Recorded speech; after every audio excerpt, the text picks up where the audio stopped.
What is up, my friends? It's another match day here on Anfield Agenda. The Reds at home taking on West Ham. And of course, the team news has just dropped.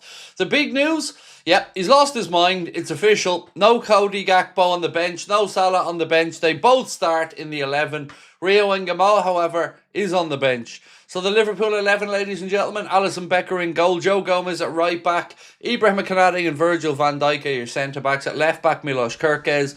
A midfield of Dominic Szoboszlai, Ryan Gravenberch and Alexis McAllister. And then up top, Hugo Ekitike, Mohamed Salah and Cody Gakpo. So I'd say you're all only delighted. I've read the chat, so I know that's not the case. But that is the 11, ladies and gentlemen. Come what may, he has to get the 3 points today. On the bench for the Reds, Woodman, Mamardashvili. So back to the double goalkeeper. I know you were all missing it deep down. You were in bed last night and you were thinking, I hope Barna has two keepers on the bench today at home against West Ham in the league, because heaven forbid we actually had young players in the squad or anything like that. So thank goodness, ladies and gentlemen, Georgi Mamardashvili and Freddie Woodman are on the bench, because I wouldn't be able to sleep at night worrying that we might get two goalkeeper injuries in the game and we don't have the extra goalkeeper on the bench. I mean, it's the good way. It's the safe way. It's the Arna way, ladies and gentlemen. On top of that, we've got Chiesa, Jones, Robbo, Frimpong back to the bench, which is good news having him back. Trey Neone, Calvin Ramsey and Rio Ngamoa. So yeah, there we go. Double goalkeepers. I hope you're all feeling secure in yourselves now, knowing that if we don't pick up one but two goalkeeper injuries, we're okay. We're covered. Can West Ham say the same? I don't know, but we'll have a look at it in a moment.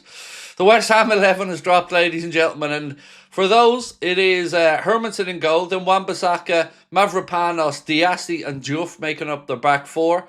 Magasa, Souček, Somerville, Fernandez, Bowen and Castellanos making up the 11 for West Ham. James, how are we, bro? 17 months with us as a member. James said Gomez is at right back. Is Slough feeling okay? He balanced it out by putting two goalkeepers on the bench and making sure that he didn't play Rio Ngamoa from the start, though. So he's only temporarily gone insane. Look, I'm delighted to see him at right back. I think it's a sensible play today. I definitely didn't want to see Dominic Szoboszlai right back, especially with no Wirtz. We need him further up the pitch. So, yeah, sensible option there for me to go with Gomez at right back. Come on, pay piggies. Let's make it rain for our working class hero. Yeah, let's make it rain. Come on, make it rain. Make it rain. Come on. Make it rain for Craigie. There we go. Yeah, I'm in good form today, as you can probably see. Thank you, Victor. Appreciate you as always, my friend. Yes, pay piggies. I mean, imagine I came on and started calling people that. What is up, pay piggies? You are very welcome along to today's Anfield Agenda watch-along. Pay Piggy Central. Oh, God, that's the type of thing that would get me cancelled in a WhatsApp message if I was like, Connor, I wonder how many pay piggies will be in the chat today. Appreciate you though, Victor. Thank you, my man. I needed to be made smile early doors today, and you've certainly done that, bro. Liz, how are we? I want a new manager bounce. Two keepers is stupid. It is. It's absolutely nonsensical, Liz. It's crazy because we've already got one unhappy goalkeeper on the bench there. Having two unhappy goalkeepers on the bench, Liz, well, that's just a little bit too much early on a Saturday evening. I hope you're well, Liz. Love to you, Ian, and the family as always. Tide Pod said, do you think Gakpo is replaced this summer? My answer to that is probably exactly what you expect it to be. If Arna's still at the club, probably not. If Arna leaves the club, perhaps. And genuinely, that's the answer, Because Cody Gakpo's a decent footballer, don't get me wrong.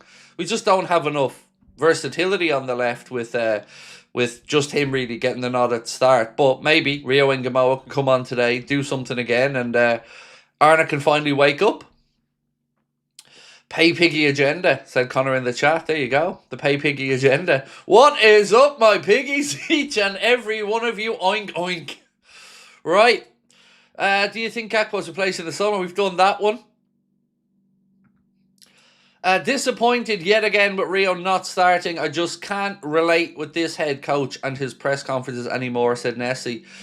Yeah, look, Nessie, I don't think you're on your own, my friend.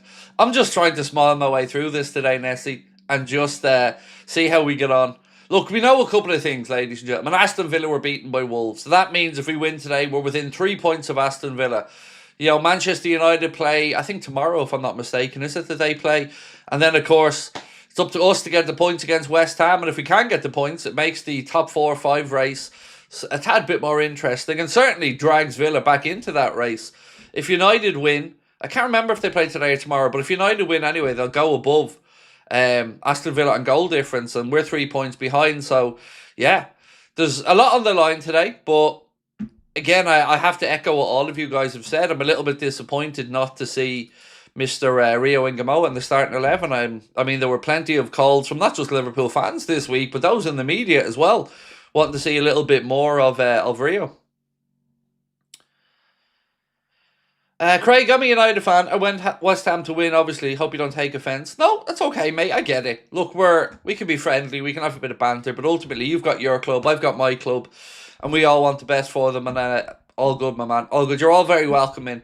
It's a bit of friendly banter, dude. It's what it's about. So, no problems. I totally understand it. When the shoe's reversed, I absolutely want us to be winning and you to be losing. So don't worry, I'll be cheering on your next opponents, but I get what you mean, my man. Look, it's looking good for United, to be fair, for a top 5 position now. They've only got 1 game a week to focus on in the Premier League. And, you know, it's genuinely going to be interesting right now. I would say, if you're asking me to be honest about it, the battle for the last spot will be between Villa and Chelsea by the end of the season, in my opinion. I think Liverpool and United will create a bit of a gap on the chasing pack. Obviously, United have that 3-point cushion over us, so we've got to try and reel them back in. But yeah, not too bad, mate. I'm just pissed off with Liverpool starting 11 today. No Rio Ngamoa is a bit disappointing. Harries, how are we, sir? Love the content, Craig. Keep up the great work. Thank you, my friend, and appreciate you being with us. Look, ladies and gentlemen, we have a busy day today. We've got the watch along, the match reaction, the player ratings video. Then we're going to be recording the podcast this evening, and I'll be back for a late night agenda as well. So a lot for us to go through. Simon Jackman said, I think it's right not to start Rio, but he needs to get on sooner if things aren't going well. So, genuinely, Simon, and I appreciate your comment, mate, what makes you feel like it's still the right decision?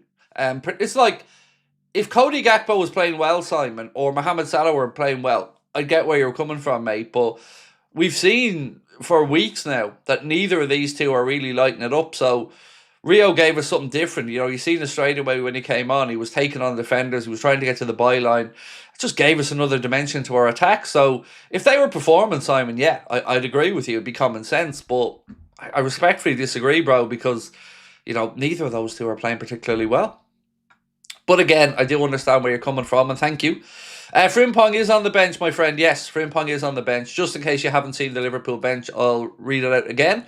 Georgie Mamardashvili, Freddie Woodman, Federico Chiesa, Jones, Robbo, Frimpong, Nioni, Ramsey and Ngamoa. That is the Liverpool bench. So yes, we do see a return to the bench, at least for Jeremy Frimpong, which is good news for Arna and for, of course, the rest of us.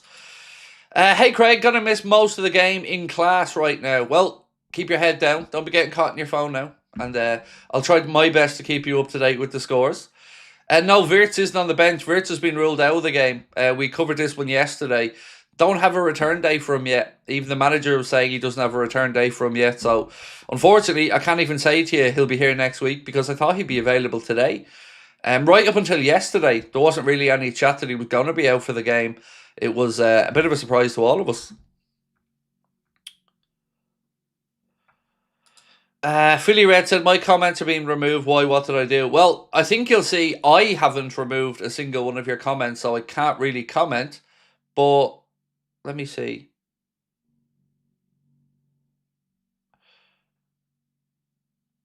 I don't see a single comment being deleted, mate. So it's either you're using words that are on the banned list because there's nothing from our moderators. I've gone back to the chat, not one comment deleted. So must be just you putting in words that YouTube don't want to go through or that we have on our banned list, because the mods haven't removed a single one of your comments. So there's a big difference between saying to somebody your comments were removed and your comments aren't getting through. If they're not getting through, then there's probably a word in there that we don't want or YouTube don't want going through, but the mods haven't removed anything. And either way, appreciate you. Your super chat won't appear either. Well, that's again, that's a YouTube issue, not an us issue. Obviously, we don't have any intention to ban anyone's super chats, mate. But there's nothing we can do if there's certain words YouTube aren't putting through. If it's words back, send him to the chiropractor, said Jaden. It is his back, mate, but we just don't know the full extent of it. And Arna doesn't even seem to know the full extent of it. Aaron said, fully convinced this man would pick Gakpo over prime Cristiano Ronaldo. He'd certainly have a think about it. I mean, I'll give you that one, Aaron. He'd certainly be up at night with his little toy soldiers having a little battle. Cody! Is it a bird? Is it a plane? No, it's Super Gakpo. No, Cristiano, no. Yeah, he'd probably have a little battle over it, all right.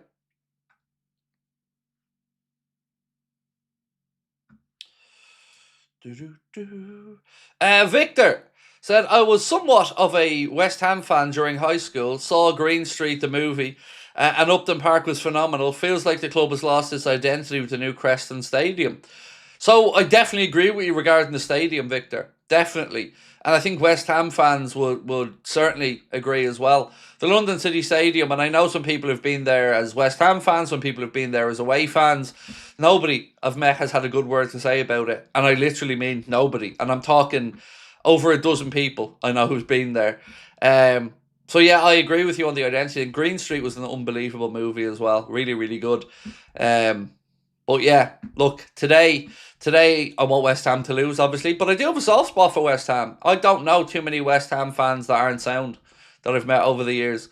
And I don't want them getting relegated. I truly don't. I think their fans deserve better than them getting relegated. But with regard to the badge, I haven't really paid too much attention to the badge, if I'm being honest with you, Victor. But moving away from Upton Park, definitely agree with you, mate. Definitely.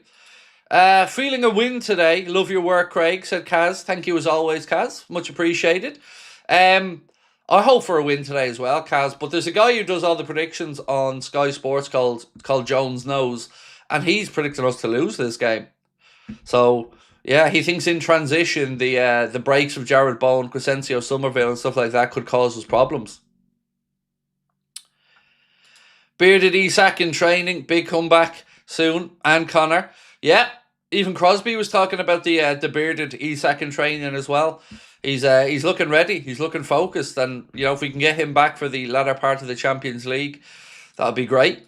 So of course you've probably seen the Champions League draw. We discussed it yesterday. The Reds taking on Galatasaray, home and away. Obviously second leg at home, and then after that will be the winner of Chelsea, Paris Saint-Germain. Should we progress past Gala?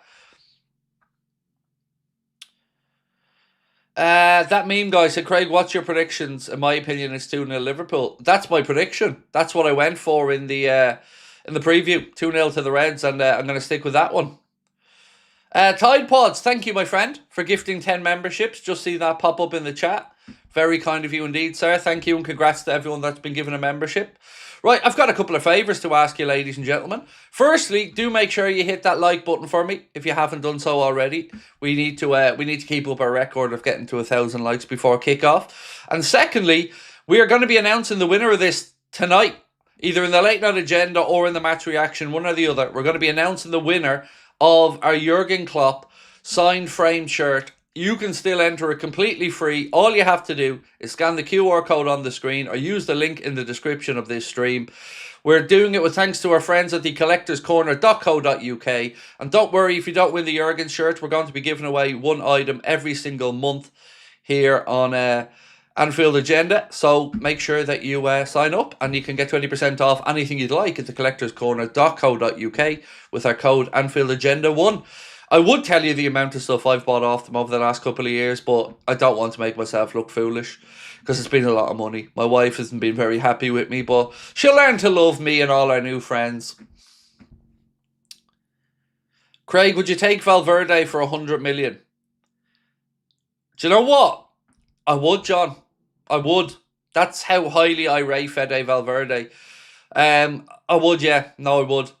I'd love to sit here and say, no, I wouldn't give the money to Real or blah, blah, blah. But if he was available, I'd pay the money. I really, really, really rate him as a footballer. I remember Jurgen did as well. He's just an incredibly well-rounded, versatile player. And Yeah, I would.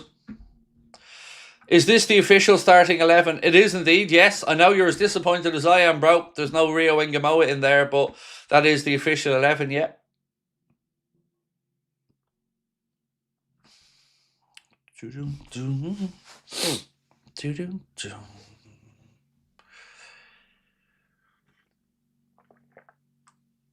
Only on coffee number 2 of the day, ladies and gents.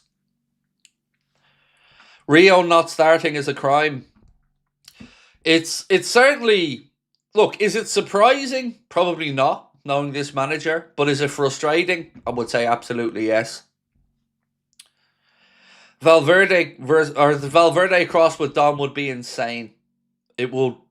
Look, I'm a huge Valverde fan. I don't have a lot of good things to say about Real Madrid, but he is a player that I love. He's got that steely Uruguayan mentality and just class. Just a really good, well-rounded footballer.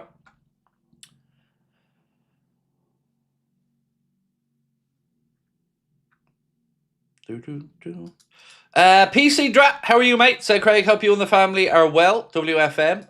Can't complain, mate. Yeah, all good. Not too bad. The weather's finally starting to look a little bit decent. Spring's finally here, I think, so that makes me feel happy. Yeah, everyone's safe, healthy, and well. Thank you, my friend. Appreciate you asking. Craig, do you watch the games on a Fire Stick? No, I don't, John. We genuinely, and I'm, I guess I would have to say this even if it wasn't true, but it is true. We pay for everything that we watch. Now, today, I'm lucky because Premier Sport here in Ireland show 3 p.m. game every Saturday. And today it's Liverpool West Ham. And if we don't have that option, we use a Spanish DAZN account that we have. So we pay for every bit of content that we watch and use. I think we should do. Look, it's our job. It's our livelihood. So I feel it only right that we make sure that we pay for everything that we use. But today I'm lucky. It's on Irish TV on Premier Sport, so I'm able to watch it without having to get into it with our friends at Surfshark or anything.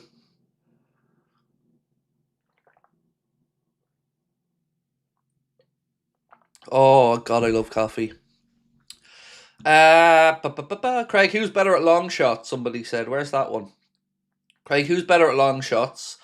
Szoboszlai or Valverde? They're both brilliant, but I'd say Dom. Honestly, I probably would say that because he's a Liverpool player anyway. But hand on heart, Dom is truly a special breed with these free kicks and strikes, the way he hits them.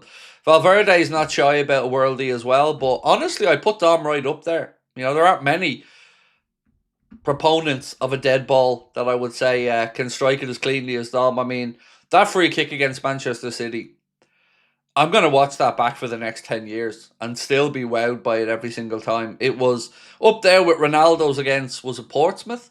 Or Roberto Carlos. Like, genuinely, even Declan Rice, Real Madrid, like, there's been some absolute unbelievable free kicks from over the last season or two. More than I can remember in other seasons, to be honest. Just worldies all over the shop. Craig, current thoughts on the manager? I'm choosing my words carefully here, Oisin, because it's a bit early in the day to be going fully in, but my thoughts on the manager are that I don't like him. I can't empathise with him. I can't connect with him. I don't agree with a lot of his team selections. Every time he speaks, I cringe. Every time he speaks, I get worried. I want him gone. I can't be any honest or more clear than that. I want him gone. And I'm just kind of counting down the days to the end of the season. It's in a weird situation because I want Liverpool to do well and win stuff. Of course I do. But I also don't really want him in charge for another season. Frank, how are we, mate? Good day, Craig. I was wearing the same shirt today. There we go. Great minds think alike and all that. It's a belter of a shirt, isn't it? It is. I know there's a couple of clubs have it. Real Madrid have one. I think Villa have a version of it as well. But they are a belter shirt. Who's better, Rio or Gakpo, in your opinion? I don't think I can give you an honest answer, Derek, because we haven't seen enough of Rio Ingamoa. All I can say to you is today, Derek, I feel like Rio starting would have been justified. Not because I want to see him as a fan. I think genuinely justified and earned. Um, if you're talking about this question in a year or two's time, I think the answer will be Rio Ingamoa. But, we haven't seen enough of him to really make that assessment of Rio. I mean, so, yeah, I don't know, but he should have been playing today. What Real Madrid players would you take at Liverpool? Um, Obviously, look, the world knows I would have loved to have signed Bellingham back in the day, but look, we didn't, and that worked out quite well for us with other signings. Camavinga, I've always been a fan of. Chouameni's a good footballer as well. That right back of theirs, though, nah, I don't fancy him. He's not the real deal. What's his name? Trent or something, is it? No, jokes aside, who else would I take? Don't like Vinny Jr. Good footballer, just don't like him. Mbappe, no, thank you. Great footballer, but don't want the whole Mbappe circus. Rodrigo's okay, yeah. Would probably take Rodrigo.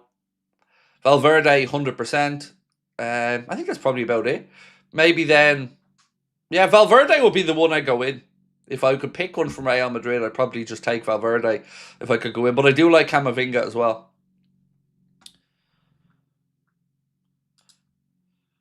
Sophie, how are we, Sophie? Said, got a good feeling about today. Wish Slot would give Rio a chance. We need the talent in the team. Rio in, Slot out. I predict a 3-1 win. Thank you very much, Sophie. Appreciate you, my friend. And yeah, I'd take your 3-1 win. I'd rather the 2-0 though, Sophie, but I'd take the 3-1. Actually, do you know what, Sophie? You're the second person via Super Chat in the last 24 hours who've gone for the 3-1 victory. So maybe I'm missing a trick, my friend. Maybe I'm missing a trick. Do you think we'll get top 4? Well, top 5 is going to do it. We need to start training ourselves to say top 5. But do I think we'll get into it? Yes, I do. From this position, we've clawed ourselves back into the race in a proper way. Aston Villa are now right back in it. So if you think about it this way, Manchester United, Chelsea, Liverpool, Aston Villa, fighting for 3 places. So 4 teams, 3 places. Yeah, I would say we should find ourselves safely tucked into those 3rd, 4th or 5th positions by the end of the season. I'd like us to aim for 3rd at this point, though. If I'm being really, really honest about it, 3rd should be where we're looking at. United can go ahead of Villa if they win this weekend on goal difference. Then that leaves us just 3 points off. We're already level with Chelsea on points, so yeah, I think we can tuck ourselves into that top 5.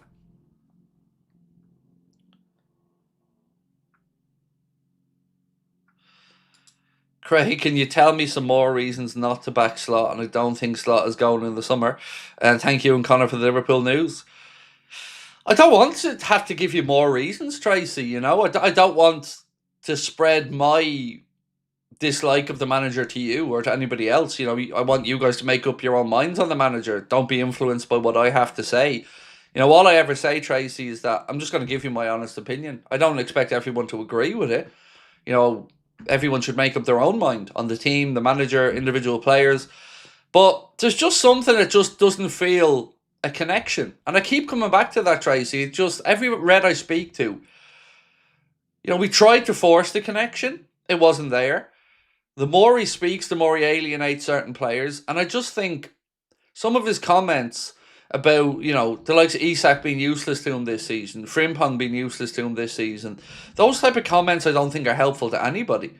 And going on cry arson about the spend as if, nobody always gets held to the highest number. He keeps talking about the money we recouped and stuff like that, but ultimately, he spent 450 million quid. They recouped money, yes, absolutely he did, but he spent the money. Don't be looking for excuses now. Embrace it and be better.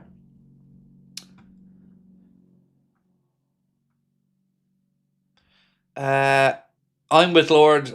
Sorry, what's this? I'm Lord with that. I'm Lord with that. Said he's also delusional, picking Salah and Gakpo every week.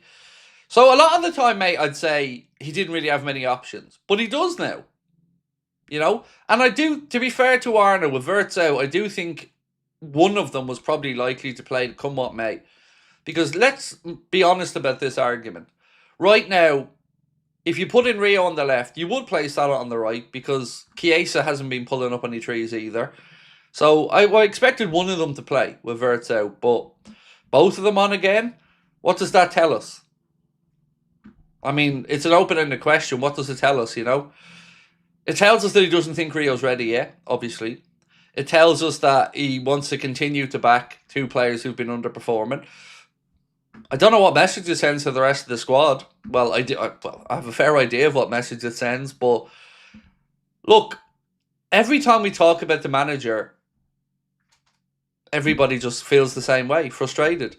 I don't know too many people. I know some people who are willing to give him to the end of the season, and, you know, it would be unfair of us to say the rot hasn't stopped, but it's still not a great brand of football. We're still starting games slowly. And look, let's be honest, looking at the team today, who wouldn't be surprised if we have to win this game from the 75th minute onwards again? You know, that we go through the usual motions for 70, 75 minutes and then win it late on. That's exactly what I'm expecting to happen again. I hope we can start quickly. It's been a while since we have. But, you know, there must be something outside of Liverpool fan base to have others predicting us to lose this game. You know, that was a big indication to me this week that you had Jones Knows, and I think one of the guys on BBC, suggesting that West Ham can come and beat us. Now, respectfully, this should be looked at as a fairly straightforward game for us. But it isn't. And that's because of our performances. You know, that performance against Nottingham Forest, it was a bit of a robbery that we left out the 3 points. I'll take it. But we can't perform like that again. That was a worrying first 45 minutes. Like, I thought we were past that this season. Hey, Craig, happy 3 months. Virgil van Dijk, my hero. Well, what a man. What a man. He's definitely worth hero worshipping. He's a legend of a man. So, Anfield Watch have posted something to say. Just 3,205 Premier League minutes for the Liverpool players on the bench today, and Curtis Jones has 1,200 of those. West Ham have 7,594 combined minutes on their bench. So yet again, even though we spent a load of dough, not exactly a glowing bench there for the Reds, minutes-wise, to choose from in Premier League experience. It's time, Lord. Yeah, sorry, man. Apologies. It's time, Lord. Thanks for reading the message. Yeah, apologies, man. There's so many YouTube names that I just see flying by on the screen, but I'll remember that next time, Mr. Time Lord. Thank you, bro. Appreciate you being in, and I hope you have a lovely weekend. He's indirectly calling at the club for selling so many options. We've actually become weaker on the bench and on the pitch last year. But you act like he didn't have a part to play in that, though, Pasky. Now, I will say to you, it's not all on him. Absolutely. But calling at the club for what? Delivering him 2 British transfer record players? You know, that's the part that I struggle with. Delivered him 2 British transfer record players. Brought him in Hugo Ekitike, 40 million left back, 30 million right back. I think he's been well and truly supported in the market. And his cry arson about the bench, I don't really feel too sympathetic with, especially when he's not utilising that bench. Like Rio Ngamoa, a perfect example. What message is it sending that you keep rewarding the players who aren't doing it? I truly, like, imagine you were one of those players on the Liverpool bench and you were sitting there looking at Gakpo and Salah starting again.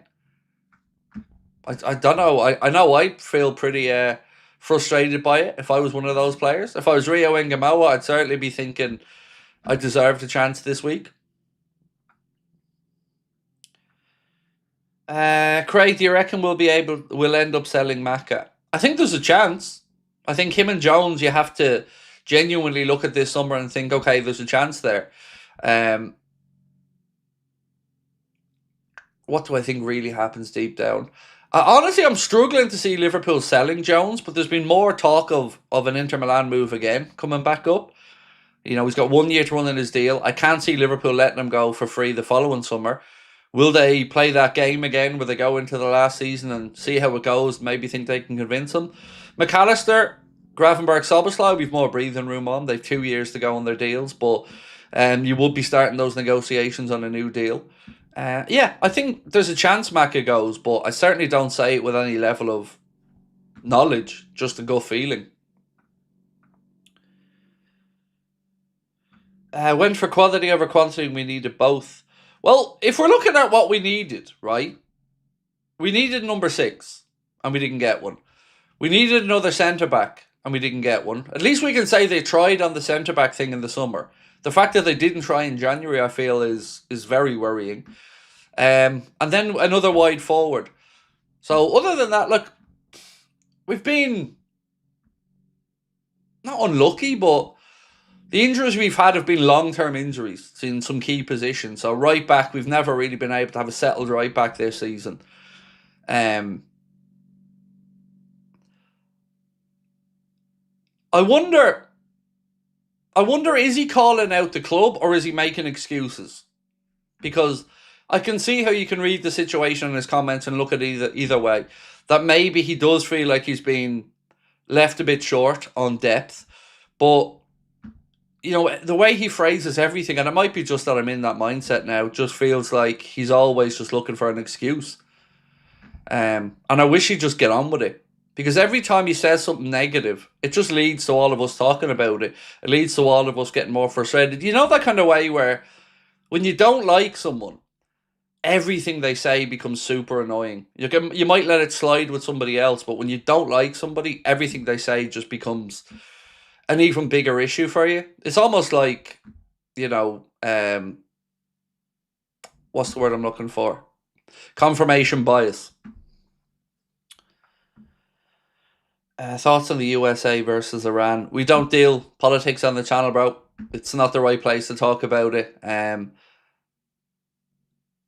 Like anything else in the world, I just want the regular Joe Soaps to be safe. You know, the people who aren't involved in any shenanigans. But yeah, we don't do politics on the channel because we're here to bring people together, not to divide them. And there's enough people out there in the world trying to divide everybody, so we'll try and bring them together on here. We'll try and bring everybody together in our condemnation of Arna. That's what we're doing here. We're people. Right. Let's get cracking.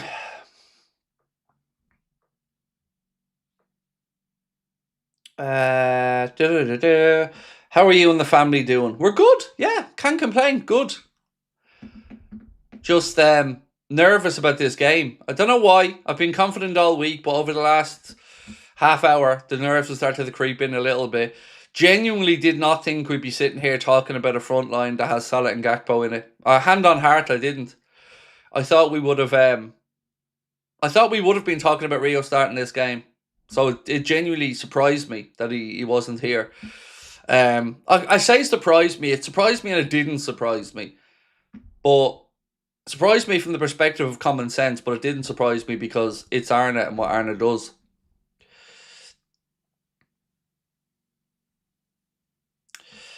Philly Red said, very much appreciate the politics ban on the channel, Craig. I come here to escape that crap. Thank you. My pleasure. Look, of course, like anybody else, mate, I have opinions on all of these things. Of course I do. But, you know, this isn't the place to talk about them. Yeah, look, I just, like you, I want to just be distracted for a few hours.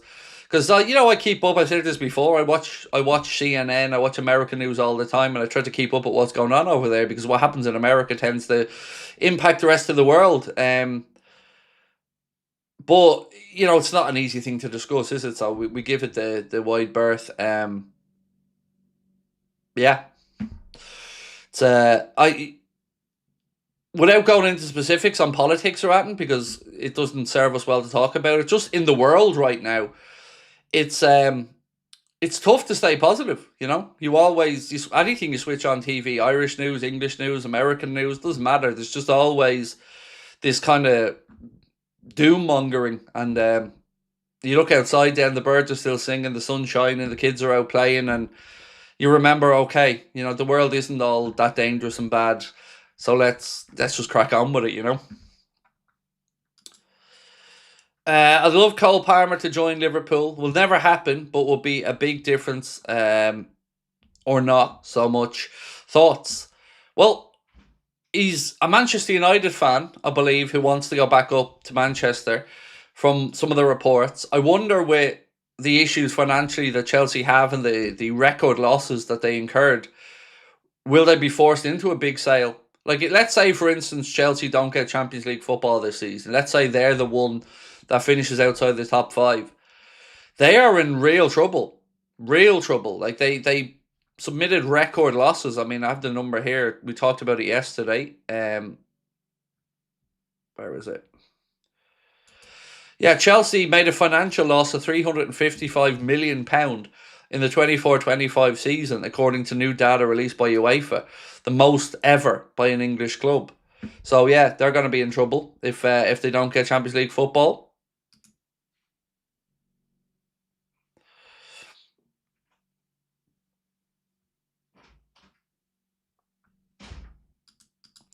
I'm okay with Rio not starting. Yeah, 40 minutes for a couple of games and then start. Again, appreciate your input. I dare say what you've said might happen. I wouldn't say 40 minutes though. I mean, Arnold doesn't usually make subs that early, but I think we'll get a good indication from the first half about where we're at. And if we're looking stale again, maybe he makes a big call at half time or something. But I understand your perspective and thank you for sharing it, my man. Appreciate you. West Ham United, the team who could hurt us, hopefully we're on our game today, their physical side. And they're very good in transition, as many of the pundits have pointed out, with Crescencio Somerville and that pace. Jared Bowen's very precise on these counters, so we're going to have to be careful there. I feel like, though, this game has banana skin written all over it for us because they're going to sit back, defend deep, and break quickly. And that has been a problem for us at times this season. That's been one of our Achilles' heels. So let's wait and see if we can find an early goal, because I think if we can, that would make a big difference to the way this game works out. Love you, Craig. Always speak your mind. Love it. Thank you, man. It's just who I am, and I can't help it. The way we don't talk about politics on here, I promise you there's loads I'd love to talk about. There really is. Like, I'd love to have my say in all of this stuff, but it won't benefit us on here to do it, so I bite my tongue in it. But let me just say this. My thoughts are with everyone, and I hope that you're all feeling okay. It's certainly a nervy day today in the world, and my thoughts are with all of you. I just hope that you and your loved ones are well and safe, and let's just see how things work out. But again, don't live in fear. Never live in fear of anything.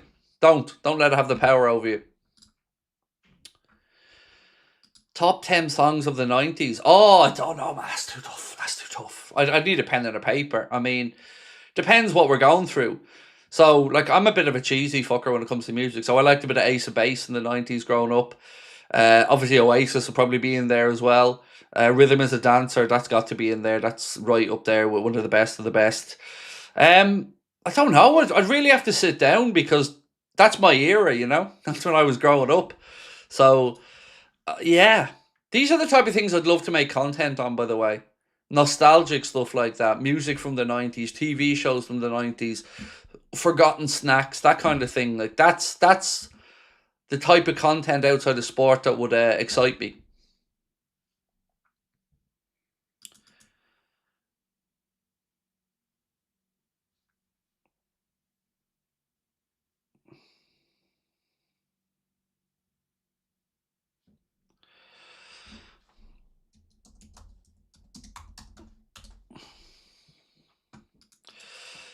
Sterling ripped the league up at 17. It's now Rio's time. Slot hasn't improved. One player. Slot out, said Adam Creswick. I kind of agree with you on the not improving players. I mean, Jones, he probably improved, and Gravenberg. We'll give him those two, I think.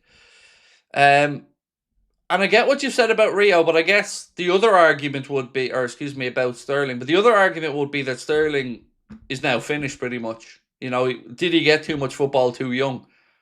So I understand trying to balance the progression of a young player through and not give them too many minutes and have them riddled with injuries in their mid-20s, but I don't think one game would be too much. And it just feels like, again, what message is he sending out by starting players that have not been good enough and resting or not turning to players who, have been in good form or have shown that they're ready for the step. Ian and I have a garlic event today at 1 of 136 of his parks. Love you, my friend. WFM Politics steals my joy. Garlic. Oh, God, Liz, I don't like garlic. I'm not a fan of garlic, Liz. But I hope you guys have a good day. And keep an eye out for any vampires. Should be safe, though, Liz. You've got the garlic. Should be safe.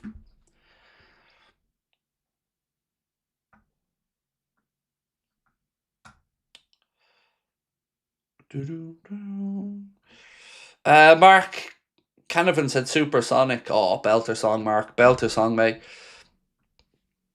You can have it all, but how much do you want it? Make me sad. I love garlic. I don't, you know what? I don't love the garlic, lads. I don't. I'm one of these people, right? Around garlic, I won't eat it. I won't put it into anything. But if it's in something on the QT, you can tell it's in there. Sometimes I'll admit to you, look, I know a lot of the pizza sauces and stuff would have an old drop of garlic in it, but it's not my cup of tea. It's just, the missus loves garlic. She's like, I'd go out there most nights and she'd be eating garlic prawns or something like that. Sound like Eric Cartman singing that. Screw you guys, I'm going home. I'm feeling supersonic. Give me getting time. Screw you guys, I'm going home. You will respect my authority. Do we not like garlic bread? I don't, but I heard it's the future. No, I don't eat garlic bread. And sometimes I'll admit that I do feel a little bit jealous because some garlic bread comes out and it's absolute belter, and it looks good. But no. Connor said I don't like Oasis anymore. You're welcome, Connor. You're welcome. So what you're saying to me, Connor, is you want to be in the tribute band. That's what I'm hearing. Neon said 3-1 to Liverpool, Craig, or I'm a massive melt. We'll go with the 3-1. I don't want to call you a massive melt. We'll go with a 3-1, bro. Let's hope that guy's jokes is not watching. That account's been really good to us over the years, to be fair. Look, I'm fully up for having the piss taken out of me. If you can't take a bit of banter, there's no point in doing this. So yeah, I'm fully on board with anyone taking the piss out of me. It's all good. It's all in good spirit. Garlic mushrooms, amazing. Oh, that's literally my hate list in one sentence. Don't like mushrooms. Oh, Ibu looking like a dapper mofo. We're having that. See Ibu coming in there looking like he's living his best life. Go on. Alison Becker there, straight out of 1970s fucking Pink Floyd tribute band. Here comes Mohamed Salah, looking relaxed. Casual mode today. Looking focused. Up all night, sleeps all day, and doesn't like garlic. Is Craig a vampire? Do you know, you're making a good case, Will. You're making a good case, bro. Up the Reds, much love. And well, the sunlight probably saves me. The sunlight probably saves me because I do love a bit of sunshine. Sunshine! Oh, it's going to be all day now. It's just going to be shit Oasis jokes all day now. You've opened the cane. It's your own fault. Cane? What the fuck? Why with cane? Beat you with the cane, Craig. That's what I'll beat your ass with the cane. Yeah, I think I'm broken. I think I'm broken, lads. Sprina! Brina! And she won't. I was asking for some cigarettes and alcohol, but won't help. Craig, if we win and United lose, will we be ahead? No, still be behind on goal difference. I think. Yeah, still be behind on goal difference. There's 3 points and a couple of goals in it, I think. 4 last time I checked, maybe. What channel are you watching the game on? Premier Sport. It's on Premier Sport 1 in Ireland.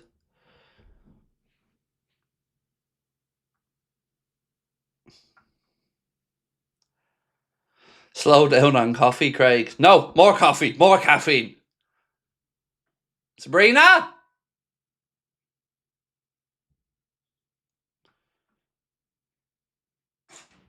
Sabrina, could you make me some coffee? Sorry, I'm not hungry. I don't want to roll with it. But a boom. Sabrina, I need to be myself. I can be no one else. Sunshine. My wife looking very confused. No, I'm not. She's also looking like a very slightly special unicorn. Is that what we're gonna go with? It's a glow-in-the-dark unicorn dressing gown. It's a glow-in-the-dark unicorn dressing gown. How dare I get that wrong, ladies and gents? Eno, thank you, mate, for gifting 5 memberships. Appreciate you, Ian. Come on, boys, today. It's not really my cup of tea, to be honest with you. You know, I'm not going to judge, but probably won't, if that's all right, Paul. I'd go to prison for stuff like that, Paul. Sorry. You just got me in one of them moods, Paul. Appreciate you, my man. Thank you for being with us for 5 months, Paul. Brown Star Cards. Love your channel, by the way, Craig. Thank you, bro. Appreciate you. Coffee or tea? Aw. Look, if you drink tea, just say, Craig, I'm a pussy. Go on, just say it. Craig, I'm a pussy. I can't take coffee, so I drink tea. That's the only excuse. Either that or, oh, look at me, I can shit without needing coffee. Oh, look at me, I have a great digestive system. I don't need coffee, Craig. Little glass of water, little OJ, and I'm on the toilet farting it up. Now, unfortunately for me, if I don't drink coffee, you know, nothing happens. How many sugars do I have in my coffee? One sugar.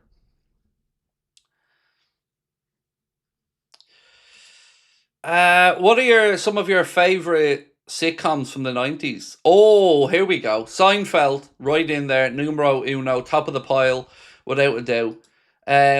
I'm going to class Only Fools and Horses as still 90s because I believe they were still making Only Fools and Horses into the 90s. Friends, incredible. Scrubs! Do you know what? Has anybody started watching the new Scrubs? That's back now on Disney+. Plus. Oh, lads, it's like a big warm fucking hug. It's incredible. It's like, I feel like I'm reliving my youth lately because Scrubs and Mock the Week are back on. And by the way, Dara O'Brien, you see you, Dara. I love you. I love you, Dara. But you can stop this. That's fucking mine, Dara. That's mine. I know we grew up in kind of the same area, but you can stop this. That's mine. You'll be getting a cease and desist letter, Dara. A cease and desist letter, my man. Hi, I'm Showbiz Legend Dara O'Brien. That's mine. How dare you, Dara? Look at my thumbnails. That's my pose. Only one of us can have our mouth open waiting for a cock, Dara, and it's going to be me. Soon as I seen that, I'm not even joking. Soon as I seen that, I was shouting at the television. My wife will tell you, I'm not joking. Shouting at the television.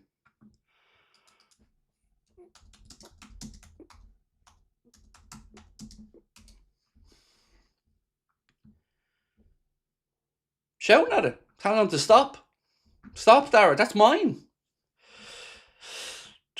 Royal Family was a belter. It was. Royal Family's belter. What was the other one? Al Murray Pub Landlord. That's one as well. I was watching a bit of Al Murray the other night as well. Absolute legend of a man. Yeah. Point for the man. Fruit-based drink for the ladies.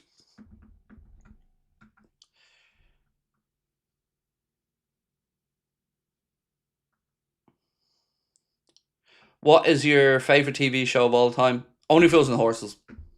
It would probably be Only Fools and Horses. In order, Only Fools and Horses, Seinfeld, and then probably The Sopranos in that order. Shameless was brilliant. Chips was a great show. I had a Chips motorbike when I was a kid. Yeah, I had a little Chips motorbike as a kid, looking like a little Village People member going around my backyard when I was a kid. No, can't do that. Trump might get excited. So, but yeah, the IT crowd, brilliant as well. Love how Craig's in such a good mood until 15 minutes into the match when reality hits. Yeah. Just goes to show you, like, I'm not an antichrist all the time. Like, I do have good moods.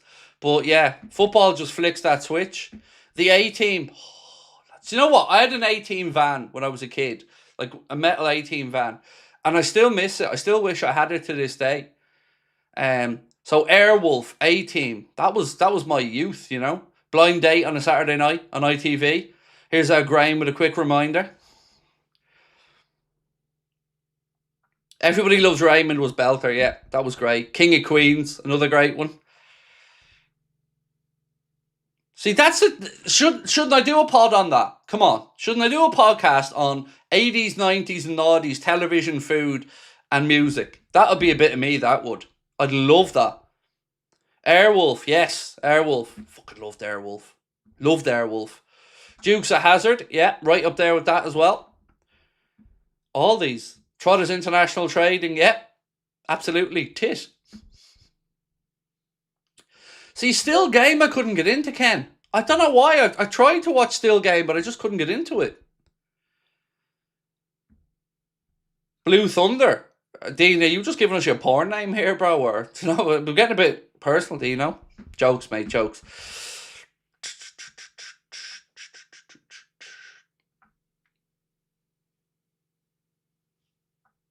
Also, does anybody remember Minder? Is anybody old enough to remember Minder? Or maybe watch it on ITV4 or whatever it's on now. Minder was one of my favourite shows. I loved Arthur Daly. Arthur Daly and Del Boy are like who I aspire to be.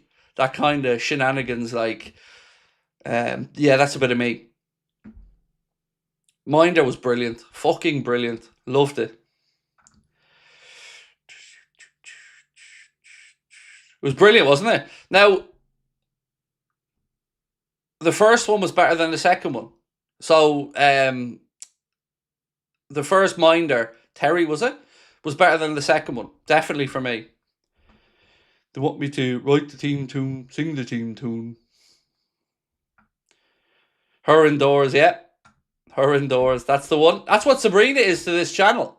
Sabrina's the Her Indoors on this channel. And I'm not even joking, but that's the whole idea of the banter between me and Sabrina, that you don't see her on camera and she's like Her Indoors. I know you never heard Her Indoors really, but that was the whole idea of this little bit between me and Sabrina, that she's never on camera, is exactly that.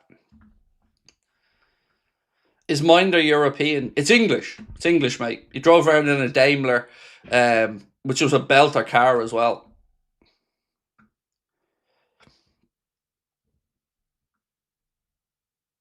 I could be so good for you, darling, if you want me to. Yeah, Dennis Waterman. He was much better. Like, I watched it with the other one, but Dennis Waterman was better, I think. The original was better. Fair City. There was a couple of times where Fair City was decent. You know, when Billy Meehan was in Fair City, it was good. Oh, here she is, me happy little fucking unicorn. How are we, unitard? How are we? I could be so good to you, darling, if you want me to. Do you want to make it to your next anniversary? Till tomorrow? Yeah. I think I'm alright. Yeah.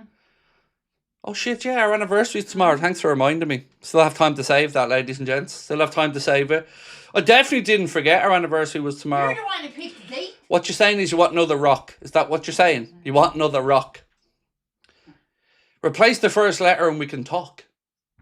I could be so good to you.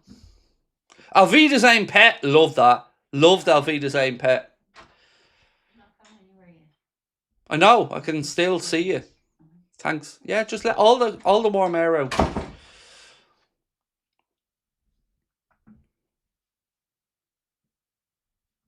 Alvida's Aim Pet was class, yeah. It was brilliant. Ladies and gents, we've 18 minutes to go till kick-off. We need to get them likes up. We're still 431 likes short. We need to get them up. Also, if you haven't hit that subscribe button, please do. Home Improvement was belter. It was. Craig, I'm a Chelsea fan. Who's your favourite Chelsea player? it's one of your midfielders, probably Caicedo or Enzo Fernandez. I know you're probably expecting me to say Cole Palmer, but I do really like Chelsea's two central midfielders, and I would have happily had either of them at Liverpool. I'm not going to lie about it, especially Caicedo. I was heartbroken when you beat us to Caicedo. So yeah, one of those two for me, mate. Boy Meets World. Oh my days. Boy Meets World. Oh my god. That was incredible. Now you're bringing me back. Dawson's Creek. You know, we're getting back to my days now. I do love Craig in this mood. Thank you. I said to you guys the other day, I feel like I'm getting back to myself now. Like I'm coming back around to myself. I always get mood swings in the winter. Is anybody else like that? Like winter, I'm not at my best in the winter at all, lads. I kind of just semi-hibernate in the winter. I don't like these long, cold, dark days. If Liverpool were casted in a movie, what's the movie? Oh, we're going to stick with our musical band name again, The Low Block. That's the movie. Coming to a cinema near you, Arna brings on Cody Gakpo in The Low Block. Dom is John Wick. I like it. I can see where you're going with that one, alright. Yeah. I could see Virgil being the Terminator. I could see Virg giving a little bit of I'll be back. I think Virg would suit that. Long leather jacket. I can see Virg in a Matrix style leather jacket, you know, right down to the floor. Shotgun in his arm, giving it the I'll be back.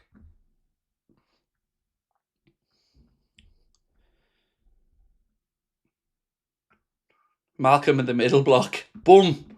Love it. Has anybody watched the new Scrubs, by the way? I kind of glossed over that earlier on. Is anybody watched? I watched the first 2 episodes of it last night, and it honestly felt like going back to the old Scrubs, straight back into where it was. It's called SAD, Season Affective Depression. It's called Season Affective Disorder. And I'm well aware of what it is, my friend. Trust me. I've been through all that, the light therapy, everything that you can speak about. I've tried. That's why I go on a couple of holidays in the winter. You know, you'll never see me going away in the summer. I always go away in October and March because I need that. I need that vitamins. Need the old vitamins on the skin.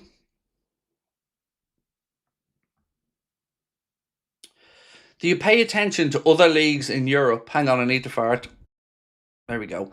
Do you pay attention to other leagues in Europe or just the Premier League? No, I keep an eye on them, definitely. Serie A, I wouldn't really pay too much attention to. La Liga, yes. I tune in to watch a fair bit of La Liga when I can. Started trying to watch a little bit more of like South American football, in all honesty. So, Premier Sport has shown some of the Brazilian and Argentinian league games. Start tuning into a bit more of the Copa Libertadores and stuff like that. MLS I watch a little bit of.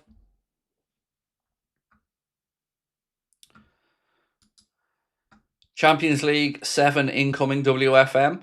That draw was decent, you know. Could have been better, could have been worse, but you know, Galatasaray I think we should take care of. And I'm kind of chomping at the bit to want another go at PSG. Love Hate. Oh, do yourselves a favour, and I've said this before. If you haven't watched Love Hate, it's an Irish show based off Dublin, a Dublin drug gang. Incredible. Absolutely incredible. I've got a bone to pick with you, Nidgy. British Empire. Thank you, Mr. British. British Empire was good. Imagine trying to pitch that to people now. Yeah, so it's a fella that basically runs a leisure centre. That's the thing. But British Empire was good. Yes, Mr. British. Love Hate, not 90s, but amazing. No, it definitely isn't 90s, you're right. It's definitely not 90s, but absolutely incredible. Faulty Towers, 12 episodes of comedy genius. 12 episodes of comedy genius.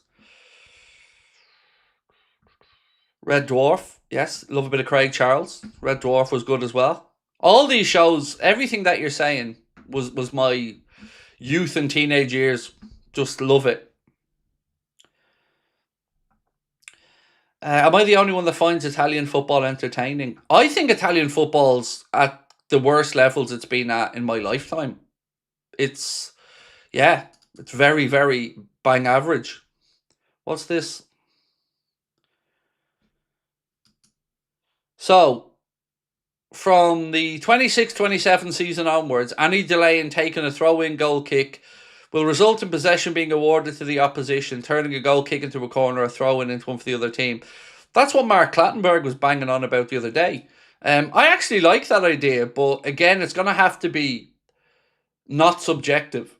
Because if you leave it subjective to the referees to time these things, we all know what will happen there. Some teams will get away with it more than others. So if they're going to do it, no probs, but you want to see it straight across the board. Any thoughts on Pokemon? None, no. Other than I seen Logan Paul selling that Pokemon card for, was it $16 million or something like that? But yeah, apart from that, no, not really many thoughts on Pokemon. Yeah, it wasn't my cup of tea. 2 points of lager and a packet of crisps. I met Will Meller over in Florida. We were in a water park and I was coming out of the changing rooms and Will Meller was walking by and I went up and had a little chat with him. Really nice fella. Really nice fella. Yeah, I love Will Meller as well. Anything he's been in, I think I've watched pretty much. He's and a very nice fella. I was shocked. Couldn't believe it. There I was just strolling around, coming out of the bathroom, and then Will Meller just strolls past me. I thought I was seeing things, in all honesty. Black Bucks. Oh, love a bit of Dylan Moran. Love a bit of Dylan Moran. So here's a story for you. Dylan Moran used to drink in the hotel I met my wife working in. We both used to work in the Killiney Court Hotel in Killiney in South Dublin. And Dylan Moran used to come in all the time. And he was every bit as eccentric as you would expect him to be. But also, you know, a really funny, nice man. But yeah, he was a regular up where at the hotel we worked in.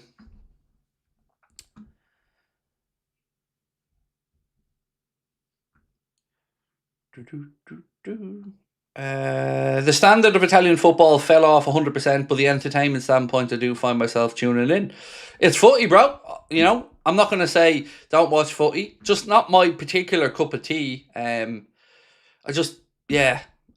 I think it's probably because when I was growing up, you know, James Richardson did Football Italia every Saturday. It was like the pinnacle of football. It was the highest level. It's what players aspired to go and play in Serie A. It's where the money was. And it's just fallen off a long way since then.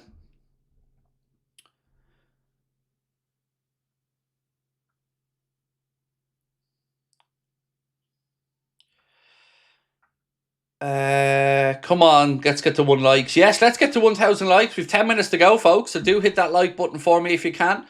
And also, if you haven't subscribed, don't forget to do that. Right, don't forget, ladies and gents, we are giving this away today. So if you haven't entered yet, still a chance to enter our giveaway to win a signed Jurgen Klopp frame shirt, completely free. Scan the QR code below or use the link in the description for further details. Been brought to you with thanks to our friends at thecollectorscorner.co.uk. And as well as joining the WhatsApp, you'll also see the post in there later on from Connor to submit your player rating. So again, do make sure you sign up. And we'll have another competition launching in March.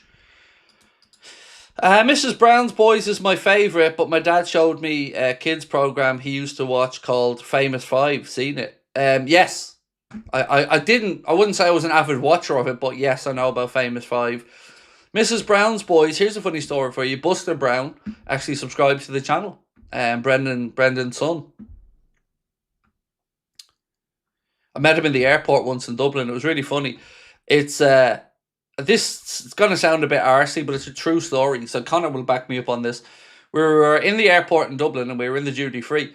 And he walked past Buster Brown from Mr. Brown's Boys. And I was saying to my wife, oh my God, I must go up and have a chat with him and get a photo with him. And then there was a queue of people asking me for a photo. It felt so surreal. Like I'm there with a queue of lads asking me for a photo and I want to go get a photo with Buster from Mrs. Brown's Boys, where everyone was just leaving him alone. And he was looking over and kind of sniggering because he recognised me because he subscribed to the channel. And it was a very weird experience in the airport because, you know, I was getting photos with people, but I wanted to go get a photo with him and nobody was going near him. I found it all very weird.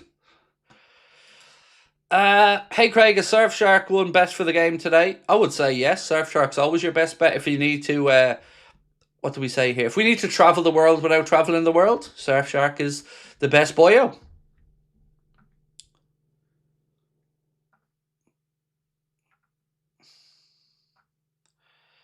What channel is it on in Ireland? Premier Sport 1, Keen. Premier Sport 1, bro. Wurzel Gummidge. Oh my days. Do you remember that in Aunt Sally? Imagine trying to pitch that now to like a kid's TV. Yeah, I want this scarecrow. He's kind of scary, but he's not really scary. And then we've got Aunt Sally. Yeah, that was...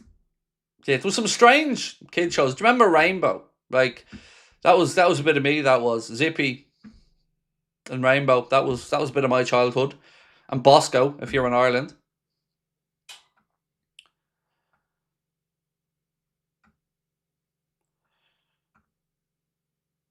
What's more likely to happen? Ireland qualify to the World Cup or Liverpool to win the Champions League? Oh, oh God, that's a good question.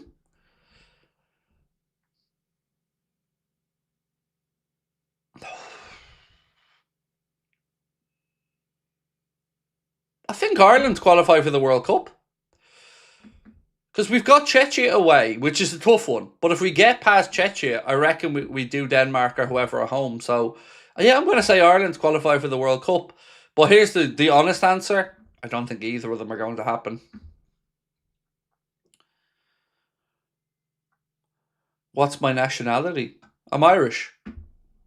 From County Dublin originally, live in Wexford now.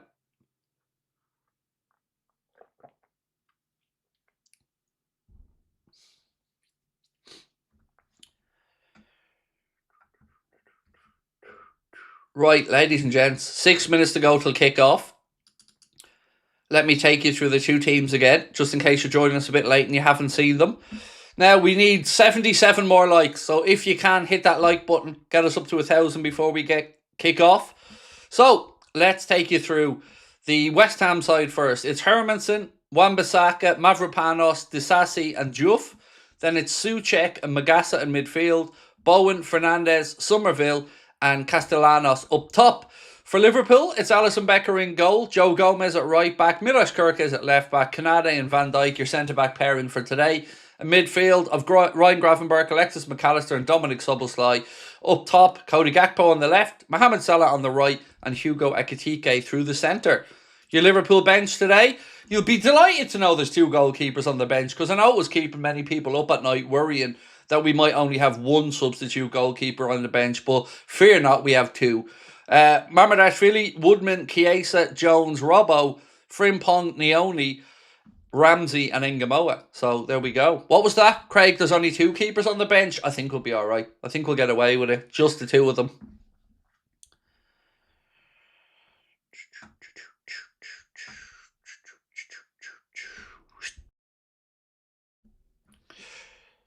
Little House on the Prairie. No, can't say I've ever watched that one, to be honest now. Little House on the Prairie wasn't really my cup of tea.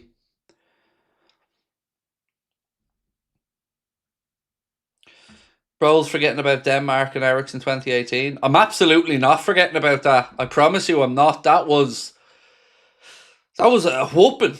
That was, yeah, we were absolutely torn apart that day. Denmark were, yeah. No, I promise you, mate, I haven't forgotten about that. I just feel like there's a bit of momentum with Ireland, and if we can get through the first game away, I think we will do it at home. But I promise you, that's in my memory bank. That has not been forgotten about. Right, the teams are coming out onto the hallowed turf of Anfield. Pitch looking wonderful, sun shining. Both sides coming out now, ready for 90 minutes of action. Remember, the Reds need this win today. Do you think Gakpo hate is quite harsh? I know he's been poor this season, but last season he was quality. Yes, I do, Ella. I absolutely think it's harsh. And for me, I think he's been the victim of the fact we haven't replaced Diaz because, you know, we don't have the option to switch it up, or at least we haven't had for most of the season. So I think Cody hasn't really changed. I just think the situation on the left has changed and we don't have the alternatives to mix it up, which is just driving frustration.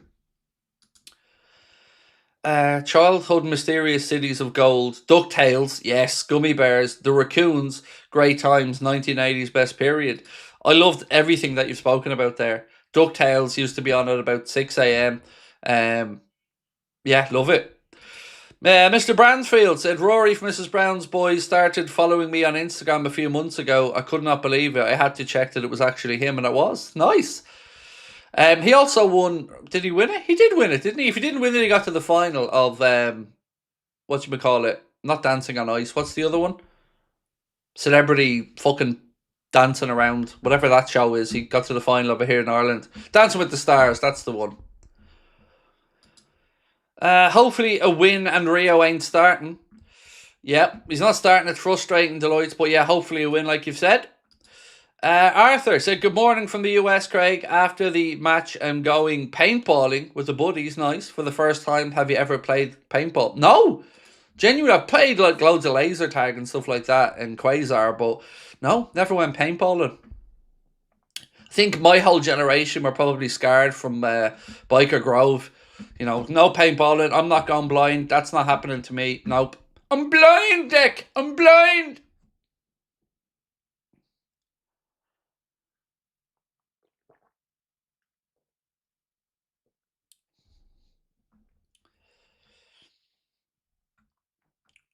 Right, folks. We are 2 minutes away from kickoff. Foxy said it can be sore. What am I drinking? Coffee. Just an Americano. Just straightforward coffee. Kev Madden, how are you, bro? Welcome in.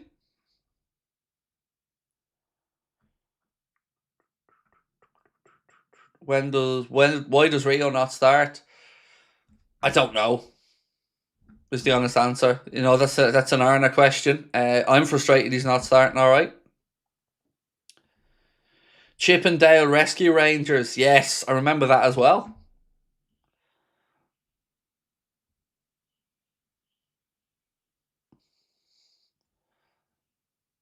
There's King Kenny signing You'll Never Walk Alone. Good man, Kenny. Good man.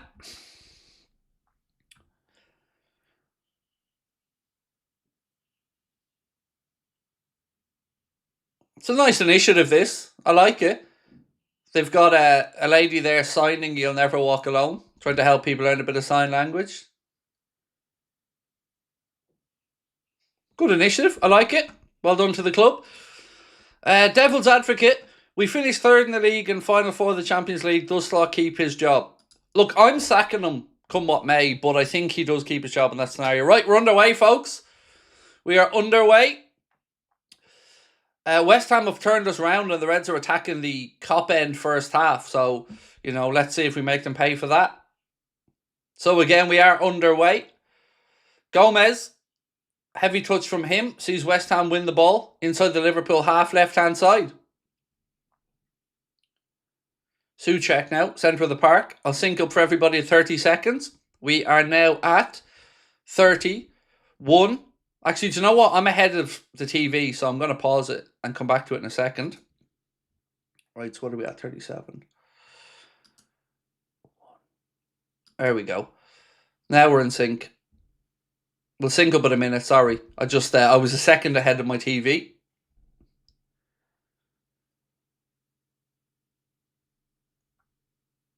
Liverpool in possession. Milos Kirk is at left back. He goes back to Ali. Right, folks, we are now at 1 minute and 1, 2, 3, 4, 5, 6, 7, 8, 9, and 10. You should search up the interpreter for Bad Bunny. Oh, nice. I must give that a look. Do you like any other football? YouTube, The Club, Boovie? No, and no. Jesus, I'd rather cut me fucking nuts off than watch them. No, I don't watch The Club, mate. No. And as for Boovie, pass. Not my cup of tea.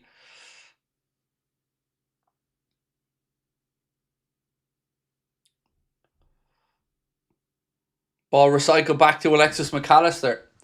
He slips one through looking for Ekitike. It's intercepted by Wan-Bissaka. West Ham there looking to play out. Liverpool swarm though. In packs, win the ball back. Canade. Back to Salah. Salah plays the ball through, looking for Dom. Dom takes a touch, can't quite control it though, and it goes through the keeper. Good start, boys. Come on.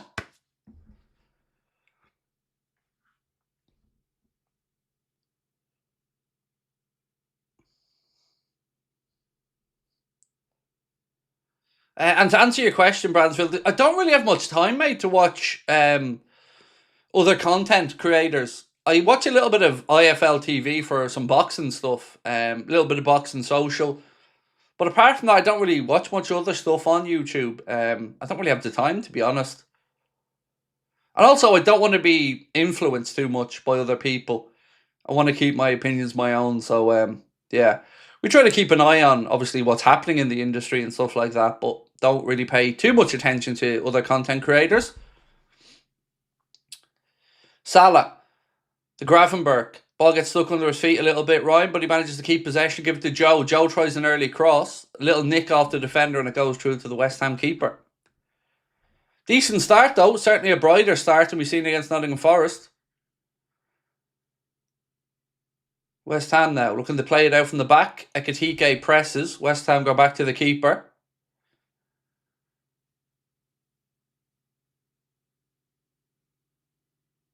West Ham get around the first layer of the press. Liverpool still have plenty of bodies back and they force West Ham into a mistake. Ball put out for Liverpool throw-in. What platform are you watching the game on? It's on Premier Sport 1 in Ireland, mate. Premier Sport 1. I'm very fortunate that we get a 3 p.m. kickoff over here. We don't have the blackout. Virgil. To Kirkes. Little 1-2.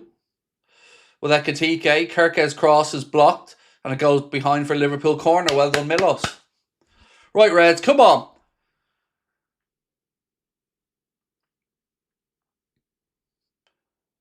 Why did the players pull up when pressing the keeper? It's because they're only trying to trigger the keeper to play the ball. So they don't want to commit to the press too much on the keeper because that's one less person in the press. So your aim is to try to get the goalkeeper to play the ball, but still be in a range where you can still close down another player.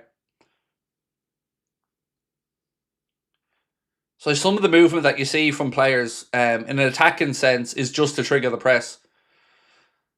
Good corner kick floated in there from Gakpo, cleared away by West Ham, their own 6-yard box. Gravenberg now, out to Ekitike, strike! Yes! Hugo Ekitike, 1-0, Hugo's back, baby, he's back! 1-0 to the Reds, inside 5 minutes, here we go. Hugo Ekitike, ball played to him, left side of the penalty area, takes a touch and buries it near post, and it is your Liverpool 1, West Ham United 0. Ball gets recycled from the corner. There's a little bit of head tennis. Then Gravenberg brings it under control. Lovely ball left side of the penalty area to Hugo. One touch, gets it out of his feet, buries it low past the goalkeeper, and the Reds are deservedly in the lead after a bright start. You know what we don't do, though? You don't blame it on the sunshine. You don't blame it on the moonlight. You don't blame it on the good times. Blame it on the boogie. What a strike. Beautiful. Through the legs, into the bottom corner. No chance for the keeper. He was a spectator. There it is. Hugo Ekitike, cornrows and all. Liverpool 1. West Ham United 0. That's a perfect little start, that is, folks. We'll take that. Lovely finish from Hugo. Used the defender's legs as well. Guides it through the legs into the corner. No chance for the keeper. Assist for Ryan Gravenberg, just for any FPL players that want to know. So I said to you guys earlier on before the game that I want an early goal to make sure that we don't have to play against a low block team. And there we are. Early goal. Pressure back on West Ham's shoulders now. What a start to his career Hugo Ekitike's had at Liverpool. Absolutely phenomenal.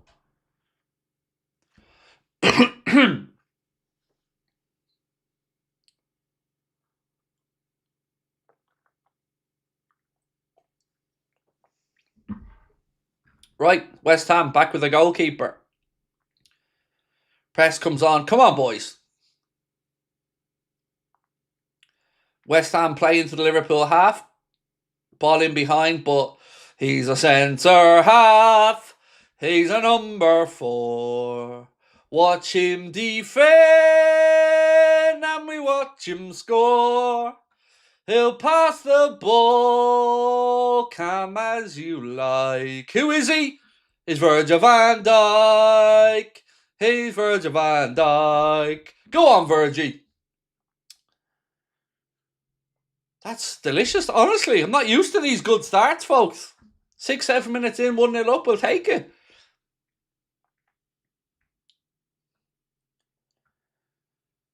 Adam, how are we, bro? Welcome in. Right, ball back with Allison to Ibu.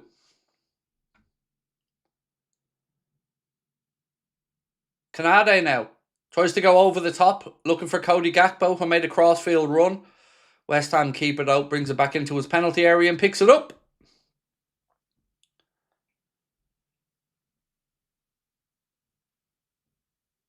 Wan-Bissaka. West Ham bringing it down Liverpool's left-hand side. The Reds have a good shape there, as you can see. 2 banks of 4.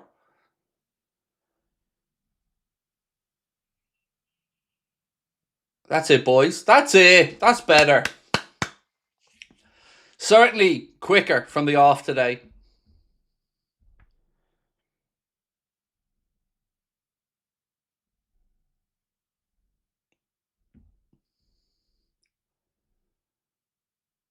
Cross in from West Ham, headed away by Verge. West Ham have the second ball. Keep an eye on Fernandes today in that West Ham midfield. He's the player worth keeping an eye on. I think there's a big move in his future ahead somewhere, with all due respect, somewhere a little bit bigger than West Ham. So keep an eye on him. He's an interesting player.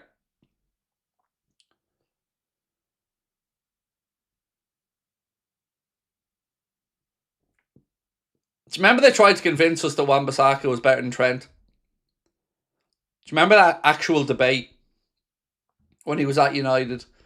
They were trying to tell us that Wan-Bissaka was better than Trent.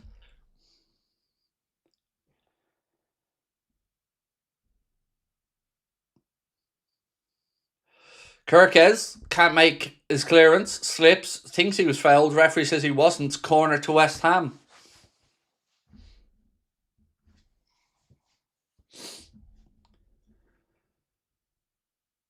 Yeah, definitely. I don't think there was much in that, Milosh.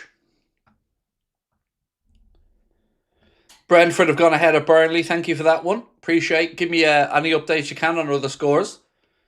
Right, here comes the corner. Into the 6-yard box. Ooh. West Ham player got ahead on it, but thankfully for us it goes over the bar. Goal kick Liverpool. 10 minutes on the clock at Anfield. It is Liverpool 1, West Ham 0. The Reds goal coming via the right boot of Mr. Hugo Ekitike. And if you haven't seen it, it was a wonderful strike.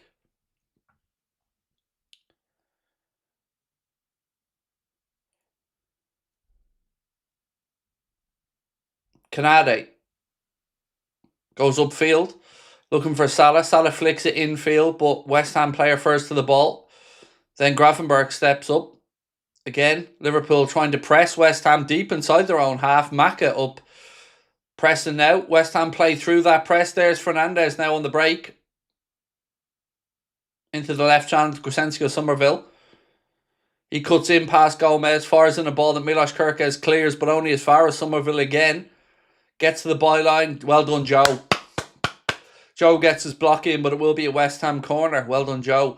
We need to make sure we do block them crosses, and that's exactly what Mr. Gomez does. So corner to West Ham on the near side.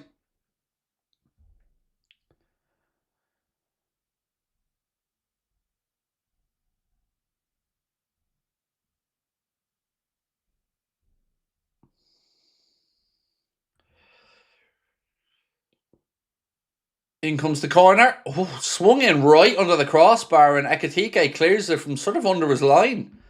Then West Ham get a second shot on it, and it goes behind, thankfully, for a goal kick. But that was right in on top of Hugo there, look. He did well. About a yard in front of his line, Hugo Ekitike makes sure he gets the first contact. Joe, Navy Sergeant, I'm good, thank you, mate. I'm good, and hopefully we do win. Yes, my man. Appreciate you being with us for 6 months now, Joe. Thank you.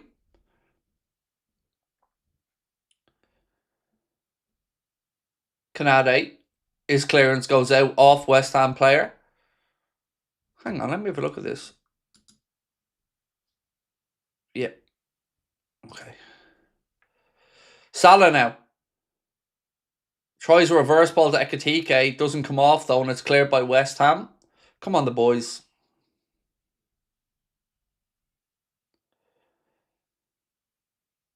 Gravenberch.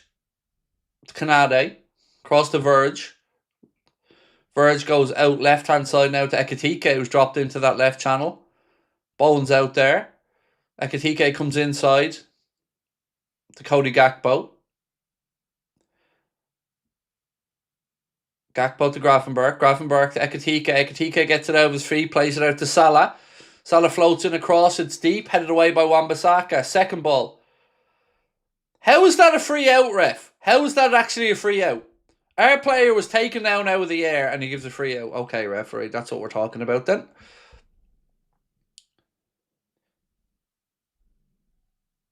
Let me have a look at this again.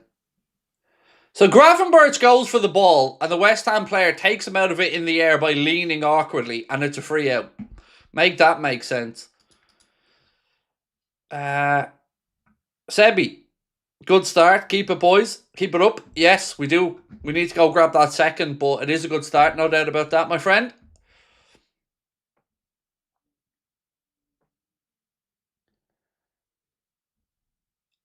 I hate... Harry Kane was a fucker for that as well. I hate when players lean when they know somebody's going for an aerial challenge. They lean intentionally to take the legs out from under them. I don't like it. Kane used to do it all the time. Somerville now. For West Ham. He tries to flick it out to Bowen, but Kirkes gets in the passing channel, wins the ball, plays it long. Lovely searching ball looking for Salah. What a ball. Salah now. Oh, for fuck's sake. He's selfish again. I'm going to fucking say it. He's selfish again. Look at this. He gets the ball, right? Now look at Hugo Ekitike at the top of your screen. Just no attempt to do anything other than to try and take on his man. Get your head up and pass it, for fuck's sake, Mo. He just takes too long to get the ball out of his feet these days. Corner to Liverpool anyway. Salah to take it. You could see Ekitike was frustrated at the top of the screen. Ball played in. West Ham win the first header. Somerville tries to bring it away. Oh, he gets past a couple of Liverpool players. Now he's on his bike and Liverpool are struggling to get bodies back. Ball played into Wan-Bissaka. And thankfully, McAllister comes across and gets in a challenge. Well done, Macca. As you can see there, dangerous on the counter, West Ham. Motorhome Dreamer said, glad to finally get a membership. Well, glad you have one as well, my friend. And thank you for being with us.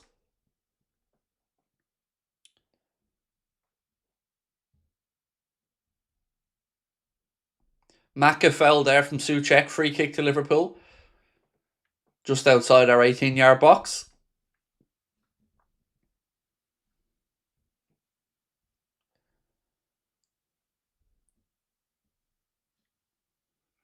Oh, gone flashing blue again. Don't know what's gone up with our camera lately, but something on that just... it's like it gets a power surge or something for a second. Trigby, thank you, my friend. Appreciate you. Grizzly, thank you for gifting 10 memberships, bro. And well done to everyone that got one. Appreciate you, sir. Thank you. West Ham on the attack now. Kirkes gets a foot in, clears it away. Second ball breaks. West Ham starts to come into it more in the last few minutes. You can see, though, from that counter-attack, the threat that they do pose in transition. They've got some pace there with Somerville. Again, Liverpool have plenty back. Everybody back behind the ball at present. West Ham on the halfway line.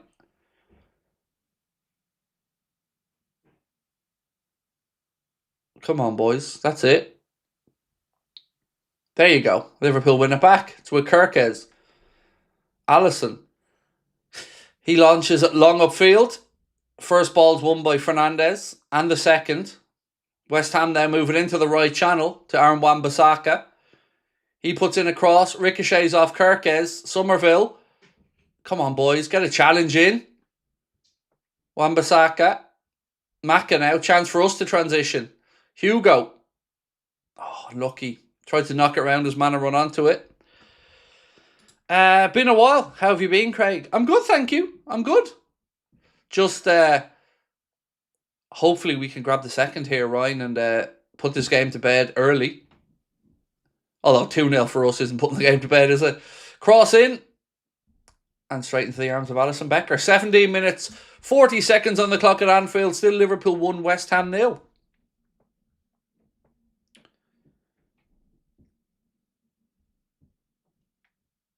Gomez. His ball's intercepted. West Ham have it now. And thankfully give it straight back to us.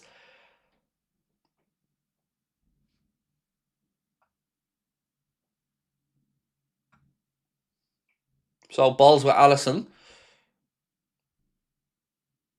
He's waiting for West Ham to come on to him and press, but they're not biting just yet.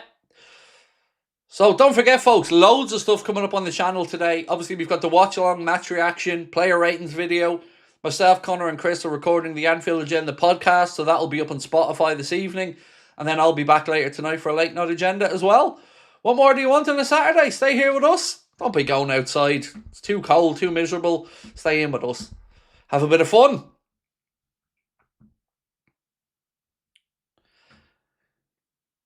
He's a blue Smurf named Craig, ladies and gents. Papa Smurf. Big Chili. Papa Smurf. Yeah, I don't know what it is with the camera. It's getting this little surge lately or something where it just kind of triggers for a second and I disappear and then go blue.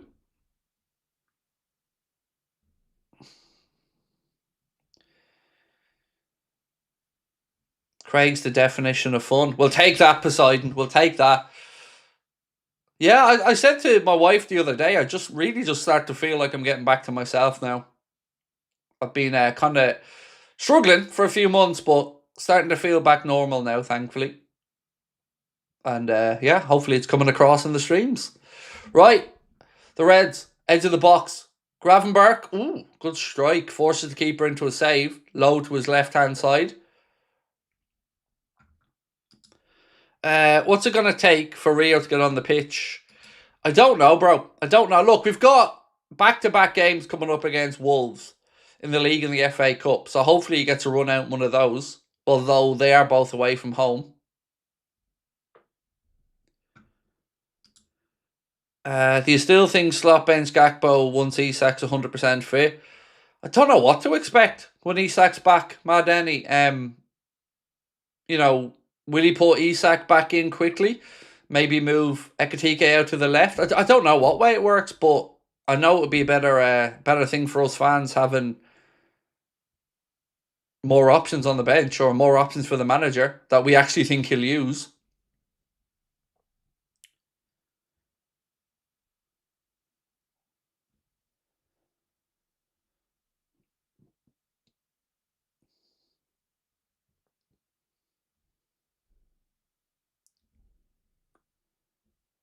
Obviously, we're at the 20-minute mark. Anfield rises to its feet to remember Diogo.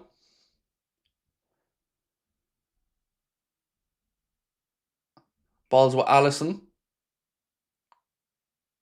He goes out left side to Verge.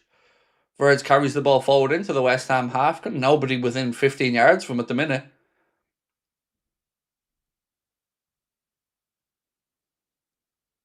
Joe Gomez. Salah ball in, looking for Szoboszlai. Szoboszlai tries to thread it through to Gomez. It's intercepted by West Ham. Canada heads it straight to a West Ham player. Bowen now, he switches it up, brings it into the left channel where Somerville has a bit of space and he's got a runner on the overlap, plays it to him. Early cross from West Ham. Bowen tries to get across the front of our defenders, but Maka gets a foot in. Liverpool have it now with Gravenberch. He plays it in to Salah. Salah squares it out to Ekitike. Liverpool's turn to attack. Hugo now on the charge down the left-hand side. He's got Cody with him. Ekitike takes too much out of it. Tries to slip it inside, but runs into a player. Kirkes has it, though. Gives it back to Gakpo. Gakpo Goes to the byline, puts in a cross, wins a corner. That's it, Cody. Mix it up. Corner to the Reds.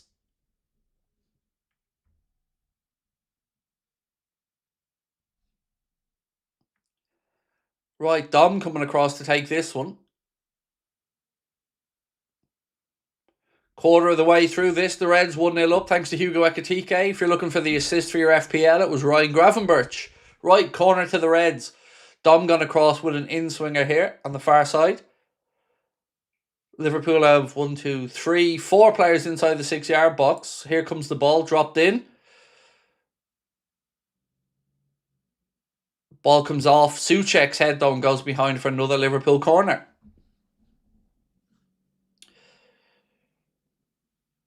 Yes, Cody to the outside, Swimmy. You didn't miss here, bro. It really was. Right, here comes another one. From Dom. Referee keeping an eye on what's going on in the 6-yard box there. Corner in. Bone heads it away this time, and it'll be yet another Liverpool corner.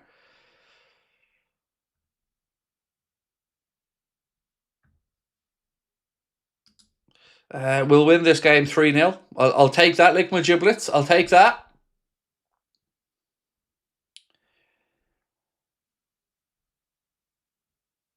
Right. Yet another corner. Referees giving it the old don't do it to the players there. Stop grappling. So expect a free kick out here. Here comes the cross. Goal! Yes! Virgil gets in.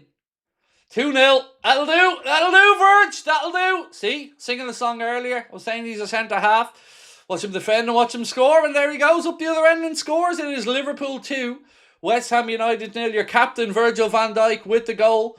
And another set-piece goal for the Reds. Arsenal, frauds. Liverpool, the real set-piece FC. He's like a cheat code, Virg, isn't he? So he gets away from his man. Ball comes in. I mean, are they going to say that Gomez was in front of the keeper? Are we going to get this bollocks? They're gonna try and say that Gomez was interfering with the keeper. You can already tell from the replays what they're trying to work out here.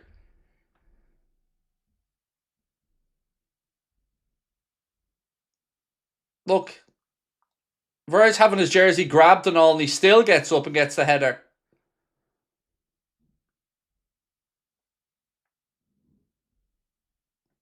There was 2 lads grabbing out of him, and he still gets up, wins the header. And look, didn't I tell you?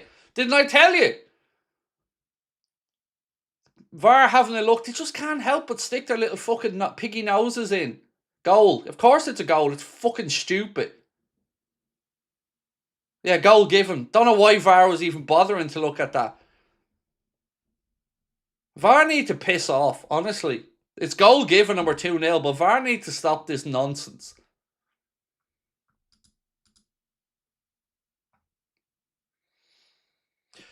So Lewis Steele said 2-0 Virgil van Dijk header from a corner, and I think that puts them top of the set piece table for 2026 with 7.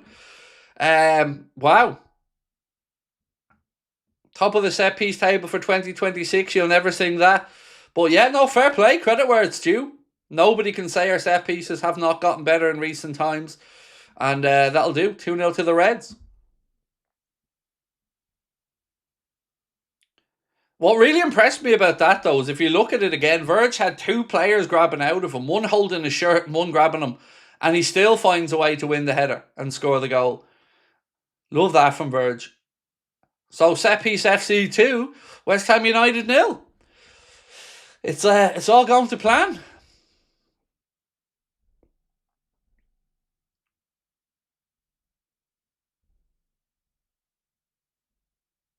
Soboslai. We want 3. We want 3. Come on, boys. Salah.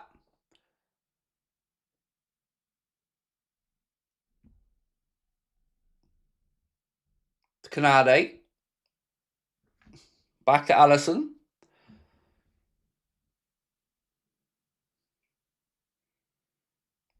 West Ham header. Ball out. Liverpool throw in on the near side. Nice. 2-0 up inside the first half. This is a rarity for us. Gomez, Ekitike, back to Gomez. Gomez now down the right-hand side. Tries a ball infield. Double ricochet, unfortunately, comes back off Joe. Throw into West Ham.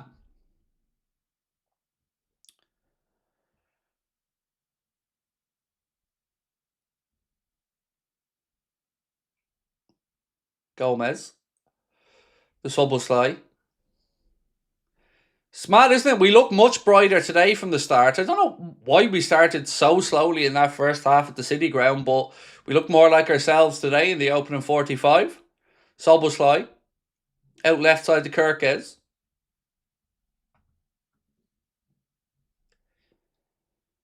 Virgil.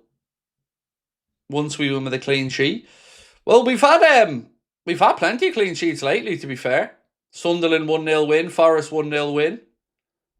Brighton 3-0 win.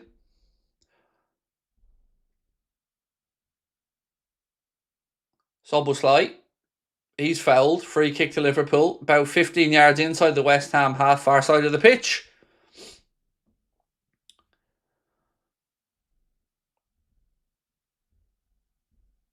Busy Media, how are we, my friend? Nice to see you win. Right. 2-0 is great and all, but it is us, so let's grab a third just to make it super safe.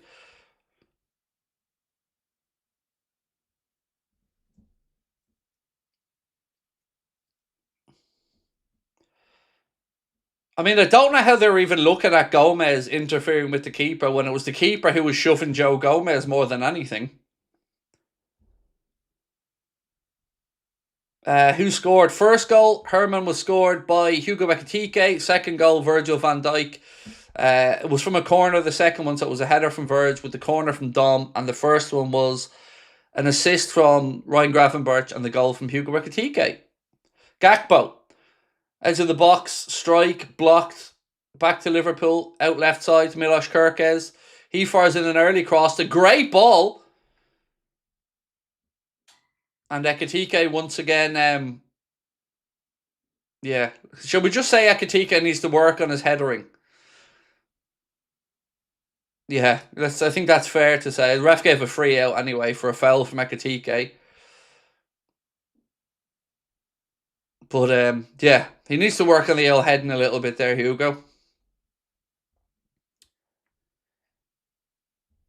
Right, 30 minutes on the clock, almost at Anfield. The Reds in a comfortable 2-0 lead, but 'tis the Premier League, so we never count our chickens. Liverpool caught in possession there. Canade was looking for a free kick. Referee didn't give it, and Somerville recycles the ball. West Ham players take each other out.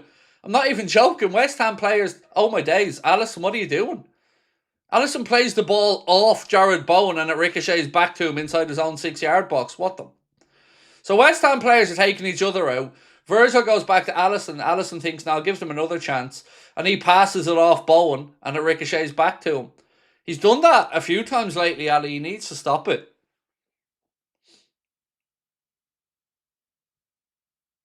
But that was comical on the edge of the box. Two West Ham players go for the same ball and take each other out. Maka now goes one way, then the other. Kirkes.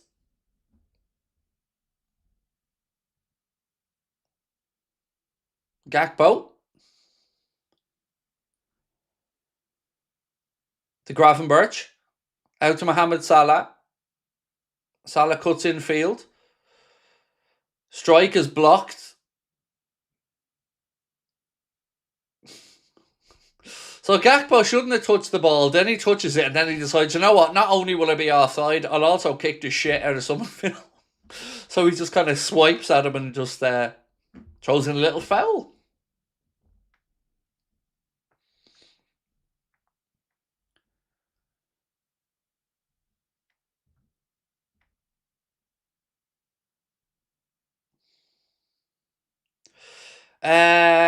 Jew waiting for you said, what's funny is the fact that Van Dijk's goal Man City was cancelled due to Robbo, but this one's given. That one is more of an interference on the City one, the inconsistency of VAR. I know, it's silly, but neither of them should have been ruled out. Here comes Kirkes now on the gallop down the left. Soboslai's pulled away deep. Unlucky Milos. Tries to play the right ball, but just didn't get the elevation on it. And West Ham managed to chest it back to their goalkeeper.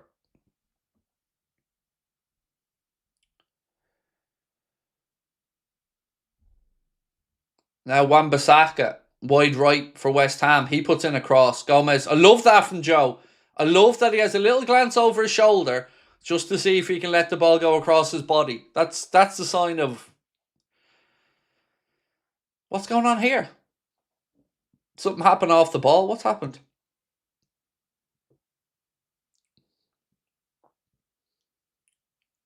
Here, will you stop? This lad going Superman in the penalty area. Little shove from Canade actually on him, but he was going full Superman. He was mid-air before Canade went near him. Jesus Christ. Did you see that? Canade did have a little shove on him, but he was going full Superman already. So it's Newcastle 1, Everton 1 now on that one. Thank you to the chat for keeping me up to date. Gomez throws the ball straight to Fernandez from West Ham for some reason. They go back to the goalkeeper. Keeper takes a touch, pings it out right hand side to Aaron Wan-Bissaka.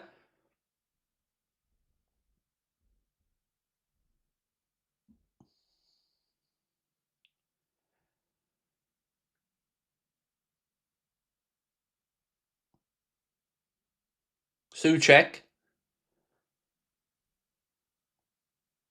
Disasi now. He goes out left side. Press comes on from Salah. Well done, Mo. Wins a throw in. Well done, Mo.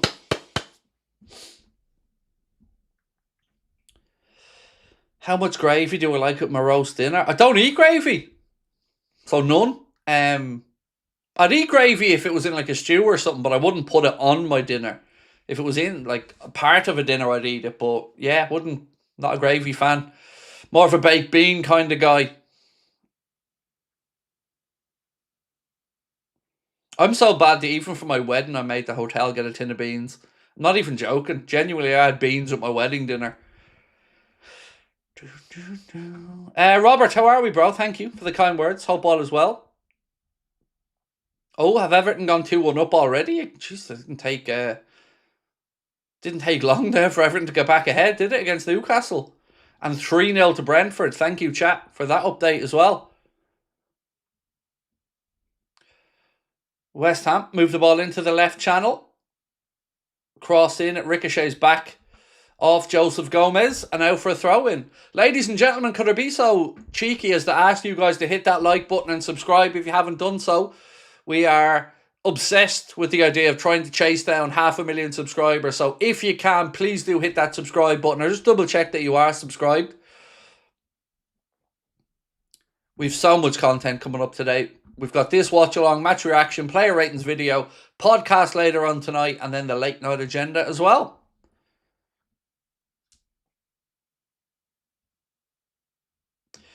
Craig, if you tried baked beans, they're delicious. Not my cup of tea, bro. It sounds disgusting, to be quite honest with you.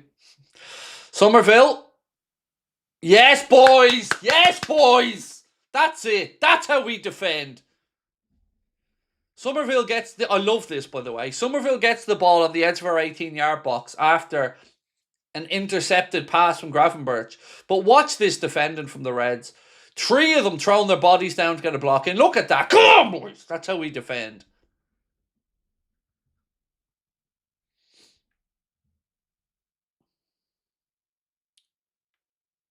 Love it. Nothing wrong with getting the old knees dirty occasionally, fellas. Allison. Whew, another save at his near post. West Ham are certainly creating some chances. Liverpool have it though with Gakpo on the transition. Giddy up. Come on, boys. Let's go. Ekatike. Come on, Hugo. That's it. Right, head up. Head up. Tries the ball looking for Salah. Disasi, I think it is, gets a head in it, and it'll be another Liverpool corner. Go on, boys.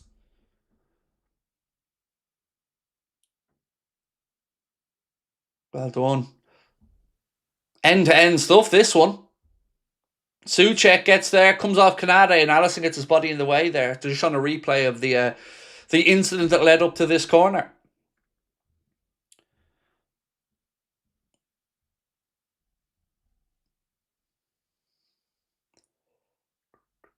West Ham have been the better side. I would disagree with that, to be fair. Corner in. West Ham just about clear that one out of the 6-yard box. I think the game's been an open game, but I wouldn't say West Ham have been the better side. You know, we've created plenty ourselves. So yeah, maybe 2-0 flatters us a little bit, but I definitely wouldn't agree with West Ham being the better side. They're definitely dangerous in these transitional moments, but we spoke about that and we expected that. I guess the question for us is, would we like to see Liverpool go into boring mode and just kind of, you know, keep possession, slow the game down? That's got us into trouble before when we started to revert into that. So I guess it's keep the foot on the throttle and get that third.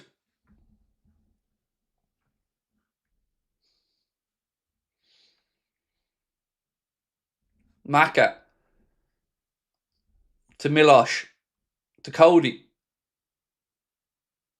Lovely reverse ball to Kirkes. Kirkes fires in a low cross. Maka. Couple of shots blocked. Good play. That was good play down the left. Gakpo gets the ball, holds it up. Kirkes makes an overlapping run. Gakpo plays it around the corner to him.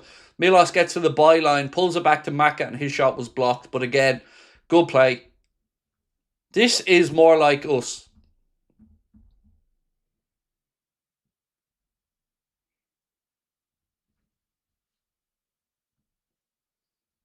I loved it. Look at this run from Kirkes. I love it.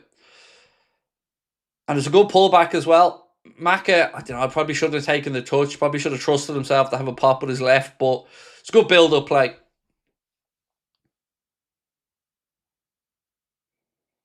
Bowen, he takes a touch inside. Goes to ground. Referee says free kick. Kirkes after a headbutt the ground, though. Someone just make sure that the ground's okay. You know, Batman's just headbutted the ground. Did you see his social media profile picture, by the way? Fucking love it. Go on, Batman. Oof. Jeez, he really got a wallop there, didn't he? Hopefully Kirkes is okay, because genuinely, he really, really did hit the ground hard there. This is... You need a proper concussion check on him here. That was a serious wallop. His head took off the ground. Completely accidental. Like, Jarrod Bowen did nothing wrong, but Kirkes' face definitely did whack that ground.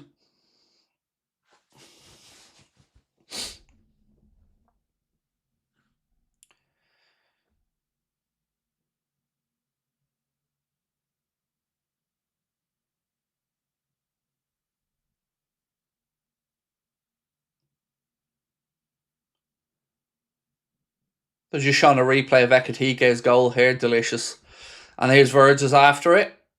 Ekitike makes the run there. Good camera work that. Shows Ekitike pulling away, taking a runner with him, making a bit of space for Virgil.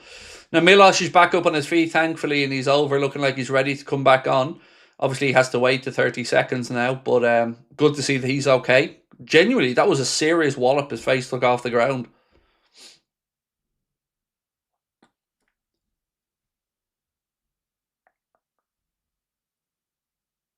Wan-Bissaka now. Remember, Liverpool down to 10 for the minute. Kanade heads it away. Good aerial success there from Kanade again. Wan-Bissaka. He plays the ball in. Verge gets a foot in. West Ham win it back.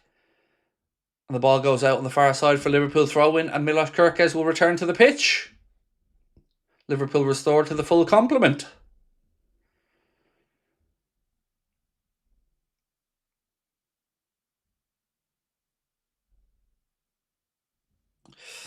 We look better, but in fairness, it's only West Ham or the lower table. To be fair, though, there was a lot of people predicting Liverpool lose this game this week.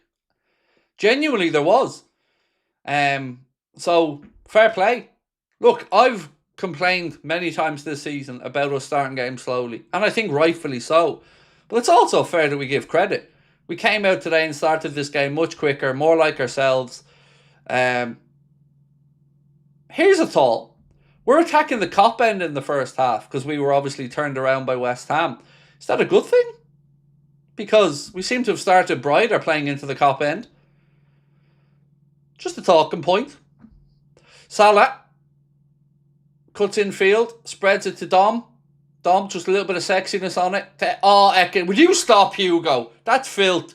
Mavropanos gets the block in, but Ekitike just rolls the ball across right foot to left foot, strikes it. I'm sure he thinks it's going in. And yeah, what a ball from Dom.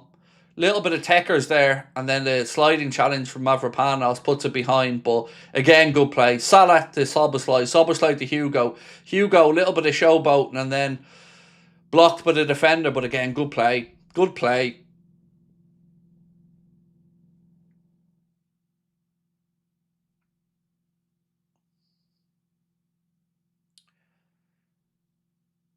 Maka! Oh, 3-0! 3-0! Whoop, whoop! Whoop, whoop! Gets in. 3-0. Maka and Gakpo were going to argue over whose goal it is. It was Maka's shot, but Gakpo was there, and I think probably got the final touch. But either way, ladies and gentlemen, it is Liverpool FC 3, West Ham United 0. We'll take that. We will take that. Whoop, whoop. Set piece FC at it again. Salah with the corner in. First contact from a West Ham player. Then the ball's back. Maka hits it. Does it come off Gakpo? Let's have a look. No. It's Maka's goal. Comes off Wan-Bissaka, if anybody. Maka with another one. Set piece FC at it again. Look at that. West Ham win the first contact. Then it goes to Ekitike. Lovely cushion ball back from Ekitike to McAllister, who volleys it, and Wan-Bissaka can only throw his head at it, glances off him and goes in. What a goal. Liverpool set piece FC grows again. 3-0. You are not seeing things. It is Liverpool 3, West Ham 0. We'll fucking take that. Whoop, whoop. Maka on a mad one now. Maka for the golden boot. Oh, yeah. Oh, lads, what a day. It's Red Panty Day as well. Whoop, whoop.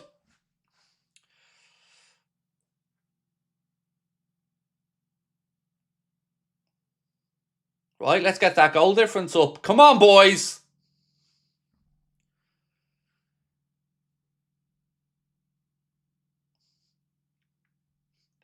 This is nice, this. It's a nice little relaxing feeling, this, of a Saturday.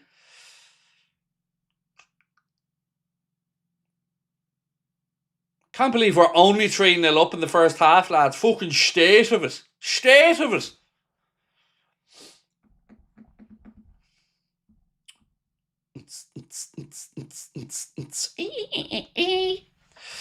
No alien.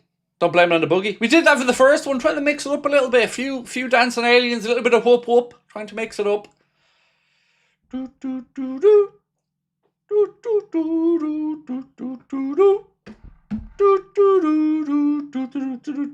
Free kick to Liverpool. Halfway inside the West Ham half. Dominic Szoboszlai standing over it. West Ham holding a line on the edge of the 18-yard box. Will he change up the angle and go to Kirkes, or will he ping this in? Have a shot, go on. Shoo. Cross in, out comes the keeper, gets fists on it, drops the Gravenberch. Gomez! I thought that was it. I thought that was the Gomez moment. But no, it goes wide. Be honest, when the ball drops to Gomez, 18-yard box, he swivels. Your heart skipped a beat, didn't it? Be honest. Thought that was it. That was the Joe Gomez moment. Tissues on standby.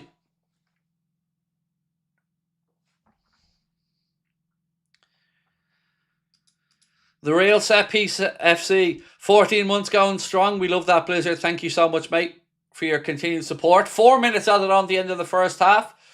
Mohamed Salah over the corner again. Can set piece FC get the hat-trick of set piece goals in the first half? Salah with the ball in.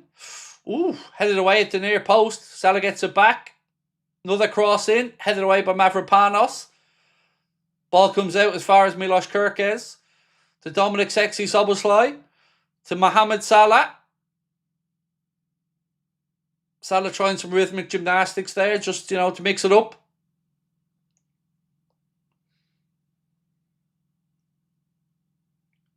West Ham here are doing rondos in their own 18-yard box.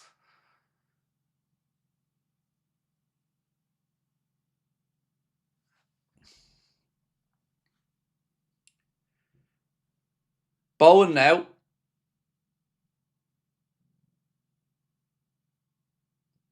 foul on him. Wonder if Jaron has a nice little Sunday plan down the caravan park with the missus after. If you don't know what I'm on about, by the way, Danny Dyer and his daughter opened up a caravan park, and Jared Bowen is engaged to Danny Dyer, engaged or married to Danny Dyer's daughter. So yeah, a little caravan park visit after this one for old Jared.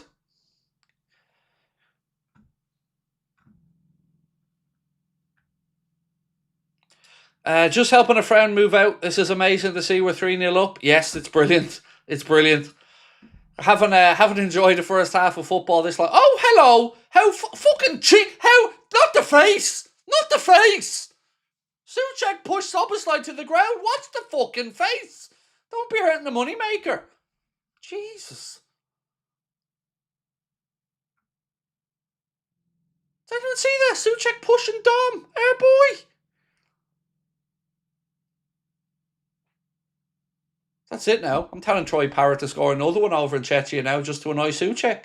How dare he push Dom?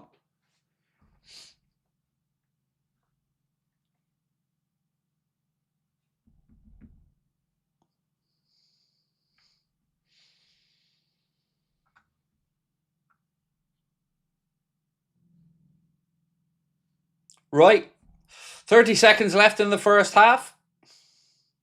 Another bang average first half from the Reds. Fucking 3-0. State of it. Should have been 7. Now, what a day. What an evening. What a time to be alive, ladies and gents. Liverpool 3, West Ham 0 in the first half.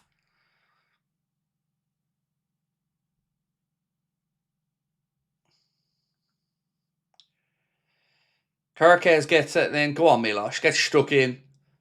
Right, ladies and gents, ref blows it up for half-time. It is Liverpool 3, West Ham 0. Do not adjust your sets. I'm deadly serious. The Reds 3-0 up. Right, Big Chili, how are we? Anybody else getting a laugh out of the whoop-whoops? What's the secret to the high pitch in them, Craigo? I'm Aussie and 26, but I have a deep voice. I don't know. Yeah, I don't know. I don't even know where they came from, in all honesty, because the whole whoo thing, that was a Ric Flair rip-off, but I don't know where the whoop-whoops came from. It's one of them involuntary noises that I just make. I'd like to say I put thought into it, but I don't. It just naturally comes out of me. And I get a fright with live content because I'm likely to say anything at home. So with live content, I'm always kind of flicking through the words in my brain real quickly going, can't say that, Craig, don't say that.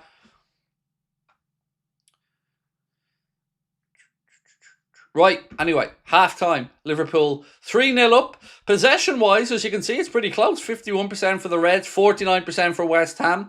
Total shots, 10 for Liverpool, 4 on target, 5 for West Ham, 1 on target. Dangerous attacks, West Ham have had more, 29 to Liverpool's 21. Corners, 8 in the first half for Liverpool. Wow, 8 first half corners. And then 2 for West Ham. Total passes, 206 for Liverpool with an 83% accuracy, 206 for West Ham with a 79% accuracy.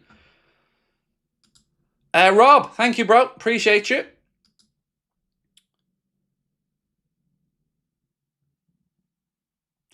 Kirkes is too underrated, said Percy to Clean. He's been brilliant in the last few months, mate. He's really settled into the team. Lewis Mahoney, new set-piece coach. Feel like we've been much better at set-pieces since he came in. We've definitely, there's no denying we've been better. Defensively and offensively from set-pieces. Whatever they've done, give credit where it's due. It's absolutely deserved. Boys have been playing well. Need to keep this up, said Elks. What's this? So, Liverpool have now scored 7 consecutive Premier League goals from non-penalty set pieces, the longest run by any side in the competition's history. Now,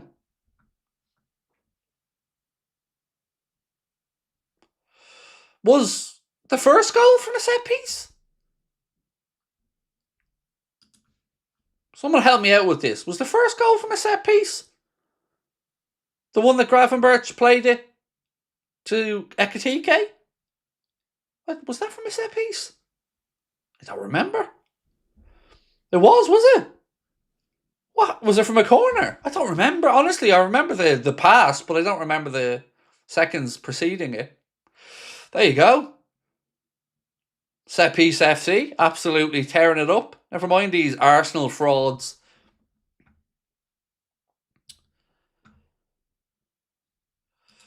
Two years, much love, big up, mate. Would love to see Rio get a cameo, at least half an hour or so. So would I, Squeak. So would I. You all right, Craig? Mates, bag ball and chips today? No.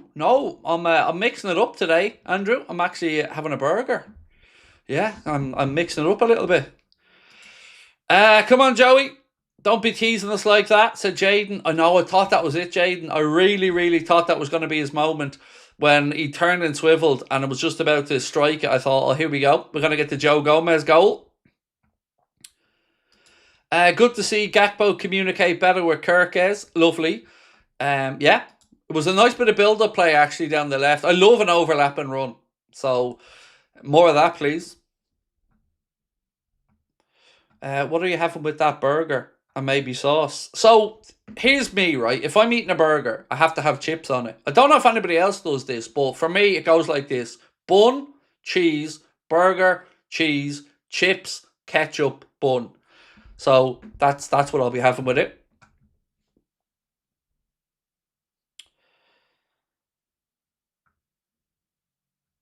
What kind of burger? Steak burger. Steak burger. I think it's steak burger. Me, see? I can't, honestly. I started it when I went to McDonald's when I was a kid, putting fries on my burger, and now I can't eat a hamburger or a chicken burger without some chips or fries on it. No pickles. No, I'm saving that for the missus later. It's funny because it's true.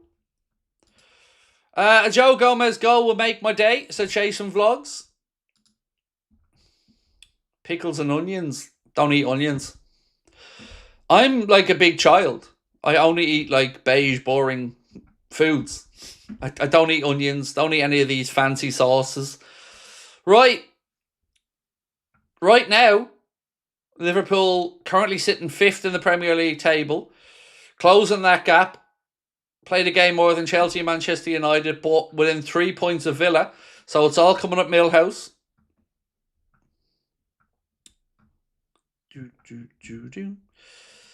Accidentally fell asleep too long.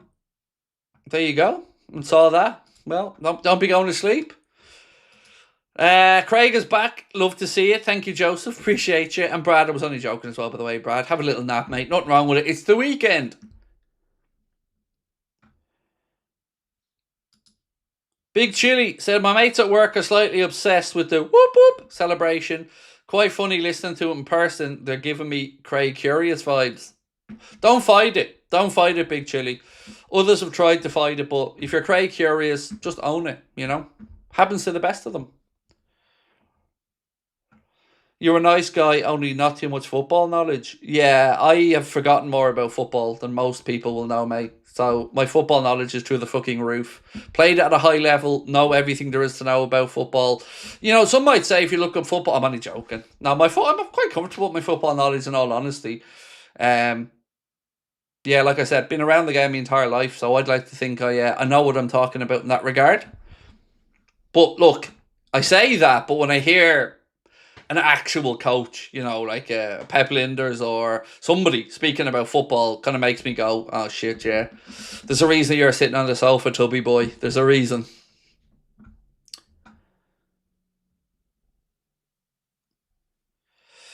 Score 3 or 4 more. We need to improve our goal difference. I mean, look, can we just enjoy this for a moment? Like 3-0 up at half time. I said it during the watch along, but I'm going to ask the question again. Is there anything to be said for the fact that we're attacking the cop end in the first half? Genuinely, I've been thinking about this as the half has gone on. Normally, of course, we attack the Annie Road end in the first half. And we like to attack the cop end second half. But when I think about that, I think about the big European nights where you think it's going to be a close game and you want that late winner and you want to build a momentum. We started this game playing into the cop and we've played better and we've gone 3-0 up. Now, look, it's probably a coincidence, but I think it's an interesting talking point. Arsenal versus Chelsea tomorrow. Sorry, Chelsea will be taking that spot. I don't know what way that will go tomorrow. It's going to be an interesting one because Chelsea under a bit of pressure. their financial release this week that shows they've absolutely spunked a load of dough is made for very interesting reading. Arsenal, is that one at the Emirates? Because if it's at the Emirates, I'm actually more confident Chelsea can get something than if it was at Stamford Bridge, because Arsenal fans are they're really feeling the pressure at the minute. Is stew without onions even stew? So here's what my mum did when she made Here's what my mum did. My mum used to do this when she made a stew. She used to put a whole onion in the stew and cook the whole onion, and then she'd give me my stew, and then she'd break up the onion for her and my dad. So, yeah, that's the closest I got to an onion.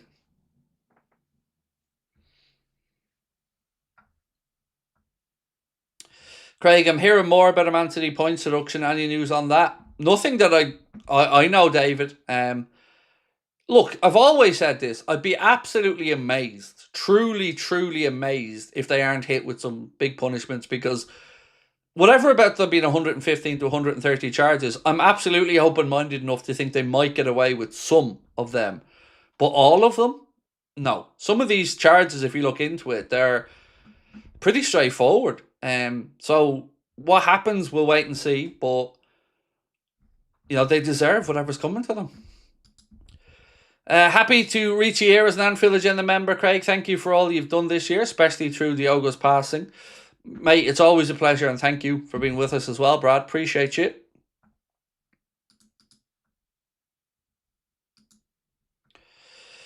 Well done to Slot and coaching staff for improving the team's set-piece performance. Agree, absolutely nothing wrong with it. Our set pieces have much improved, and it's great to see.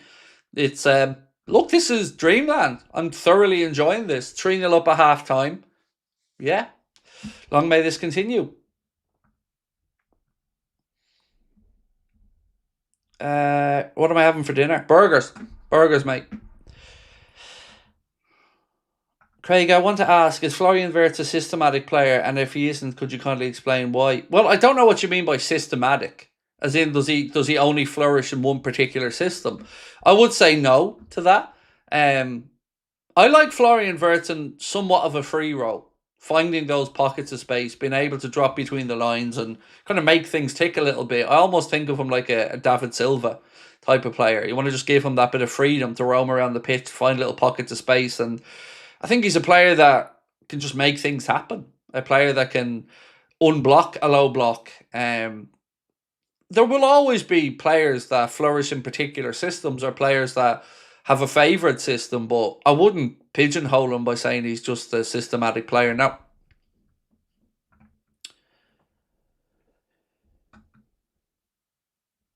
Had a lovely ribeye steak tonight with some potato wedges, mushroom and onions. There you go. I don't like ribeye. Not a fan of any fat on meat. I don't like fat on meat. No. Plenty on meat, but not on meat. So I'll be a fillet steak man.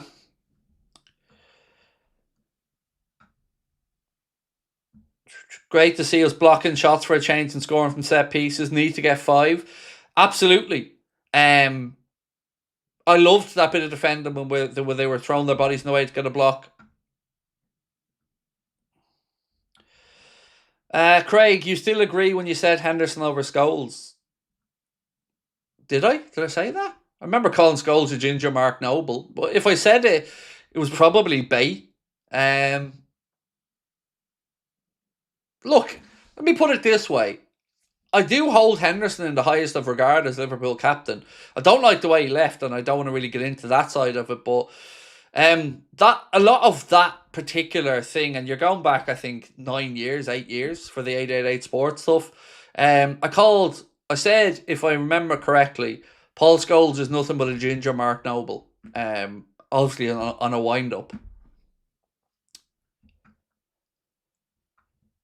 And I think that was in relation to when I was sitting there, and I think it was McCullough. I'm almost certain it was Adam McCullough that said that Jordan Henderson will be the worst captain to ever lift the Premier League title.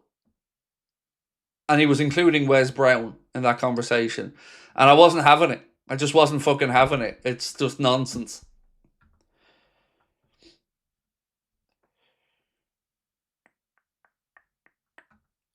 Two more goals will be goal above United and goal difference, especially when they lose tomorrow. said Chancellor Jeffy. Well, we looked at the league table a moment ago. Let's have a little look at it here now, actually. So, Liverpool right now, the goal difference of plus 10. United plus 11. I think United beat Crystal Palace for what it's worth. But Chelsea, I do think this is our chance now to start to pull away from Chelsea a little bit. They still have a better goal difference than us, but they're playing Arsenal tomorrow, so somebody's dropping points there.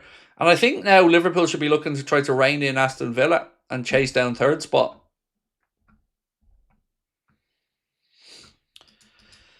Craig, what was the first video game you beat as a kid? I was crap at most games. I can recall finishing Crash Bandicoot when I was 5 or 6. Mario.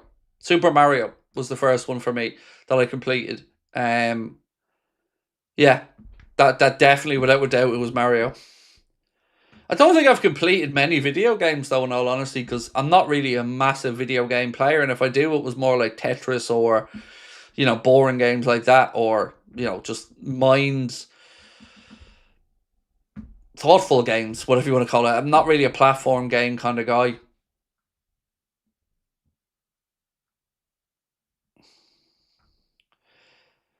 Here's a tough question. Who's a better captain, Henderson or Van Dijk? I think Henderson. If we're talking about just the captain part of it, I think Henderson. There's no doubt who's the better player. That's Virgil. But I really, really, really, really rated Jordan Henderson as a captain. Very, very highly. I thought he personified a lot of the good things about Liverpool that you'd want from a captain.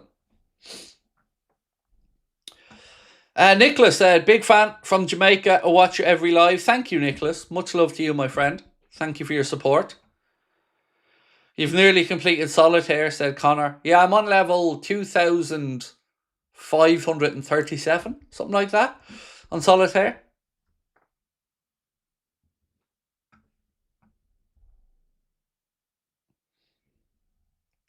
Right, we're about to get on the way with the second half, ladies and gents. Just a little reminder, in case you're joining us late, Liverpool 3-0 up after a fantastic first half.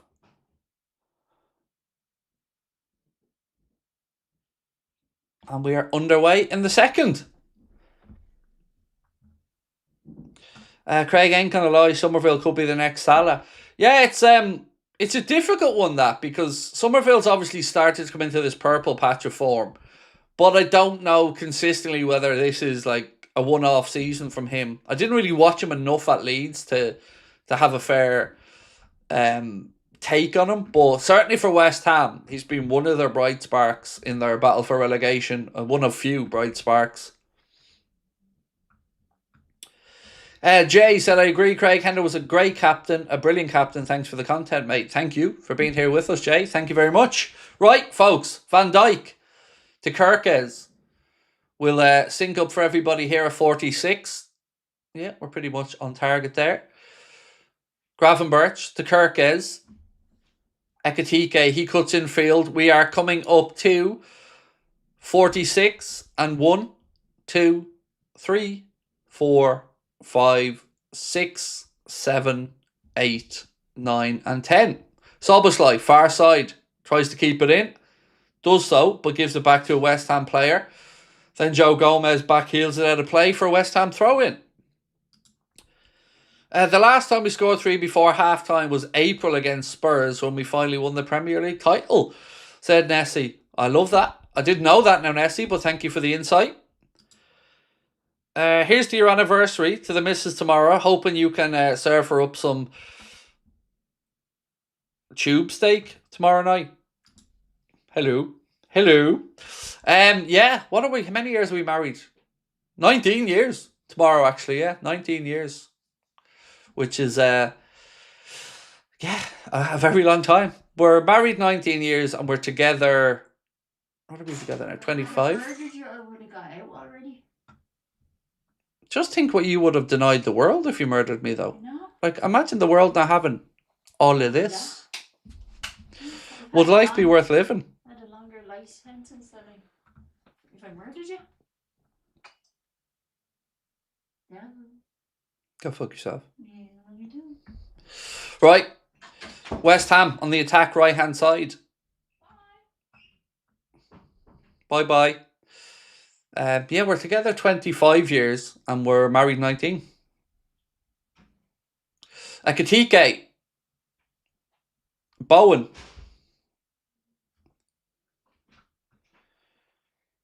What's your favourite country that you've been to? It's a toss-up between America and Turkey. I love both those countries. Yeah. So I've thoroughly look. I absolutely loved any time I spent in Florida. Oh, one back. West Ham have scored. Souček. Fuck. 3-1. He ghosts in here unmarked, sliding in. I have to watch it back, but let's have a look. So Souček moves it between the lines. Ball comes out to Bowen. Was he onside? It might be a close call on Bowen whether he was onside. Bowen then goes into the right channel. West Ham switch it up. It goes all the way across. Canade heads it out, but only left side where it's fired across quickly. Souček comes in. Late run, unmarked, unpicked up, gets in between Van Dijk and Gravenberch and makes it 3-1. But I'd like to see a replay to see if Bowen was initially offside or not. But yeah, Souček there on the end of it for West Ham.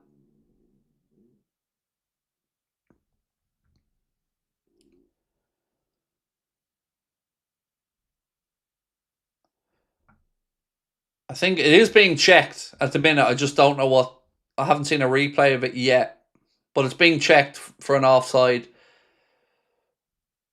I mean, I think he's onside. I think Virgil's playing him onside. But they'll draw the lines. Again, I don't even want to hazard a guess these days too much. Goal given. 3-1.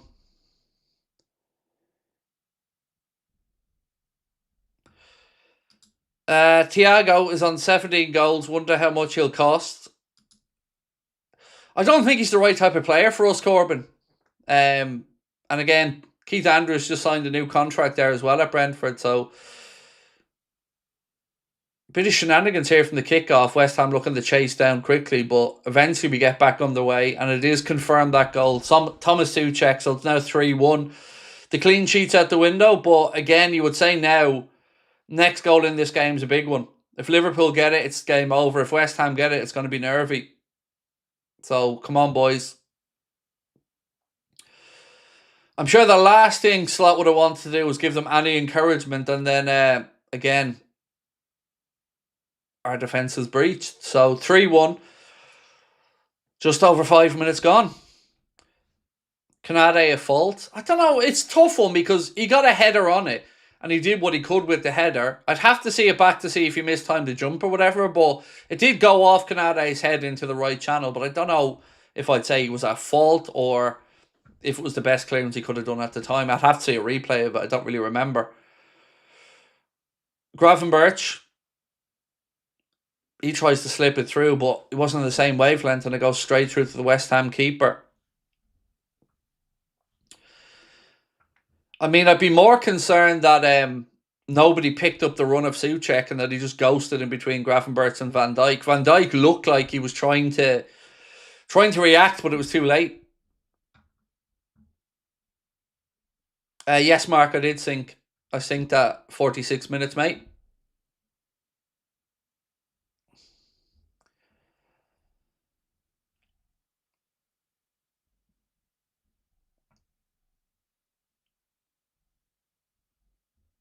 Right, let's see how we react to this.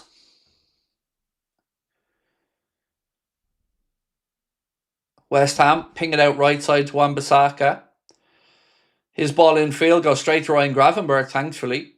Gravenberch switches it up to Ekitike. Ekitike pings one over. It's a little bit behind Dom, who comes across, keeps it in play. Attack slowed down a bit here, though. McAllister. Back out to Dom. Kirkes. Maka. Do hit that subscribe button, folks. As you can see, we're closing in on 273,000. Only 125 to go. Every one of you that hits that button really does make a difference. Gomez. Out to Salah. Back to Gomez. Trying to work the angle here for a ball in.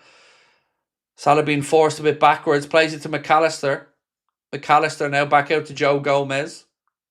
Cross from Joe. It's blocked. Goes out for Liverpool throw-in. Anybody blaming Canade and not Gravenberch not picking up his runner doesn't know ball. I think you can say, if I'm being more picky about it, Brian, I almost wonder, like Virgil seen the runner. I don't think Gakpo did. So I think he came from Gakpo's blind side. So for me, both of them should have been better in that situation. Virgil did try to react. Oh, here we go. Oh, Gakpo, fuck me.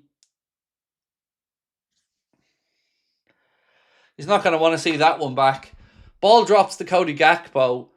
Kind of edge of the 6-yard box. A throw-in comes. It's flicked onto Gakpo. He's about 4 or 5 yards out. And he quite simply has to score. And he just blares it wide. He's not going to want to see that again. West Ham fans kind of laughing in his face there as he missed it.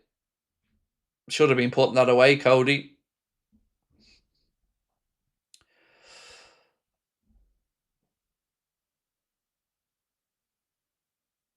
Ekitike unlucky, trying to get on the end of it. He feels he should have a penalty here, by the way. Hugo Ekitike. Game goes on. It's end-to-end stuff here. I'd like to see a replay of that, because certainly Ekitike felt like he should have got something from that.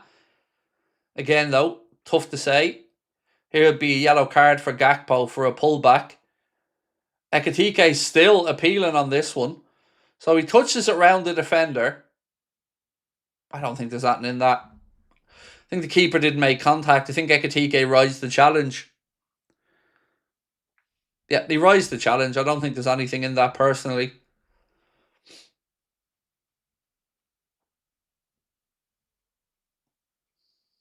Gakpo picks up a yellow as well for stopping a counter-attack. Nearly 10 minutes gone. And it's West Ham looking bright here at the start of the second after pulling one back. Souček looking for a cheap free kick on the edge of the box from contact from Cody Gakpo. Referee's not buying it. Wan-Bissaka gets on with it quickly. It's back with the West Ham keeper now. Disasi. He launches it forward. Allison comes out, sweeper, keeper, clears his lines. West Ham win the second ball. Oh, well done, Canade. If Canade didn't get that touch, West Ham are in with Somerville down the left. Canade was outstretched leg, just stopped that from going through to Crescencio Somerville. This game's becoming very, very stretched and open, and so far in transition, West Ham are looking a bit more dangerous. So we need to either drop back a little bit deeper here and try to stay in shape, make it a little bit more difficult, or we just go head-to-head match them and hope we come out on top of it. It's a risky game, but West Ham growing in confidence. Cross in, over hit, thankfully behind Allison's goal kick. So what do you do in this situation? Do you go match them, go end-to-end in that basketball type game we've seen Liverpool in many times, or do you try to shut up shop? Do you try to calm it down, pack the midfield and not give them anything, not give them any momentum? Difficult. I'm mindful to probably keep my foot on the gas if I'm Arna, because when we sit back, we get nervy. So I would probably keep my foot on the gas and go for the fourth.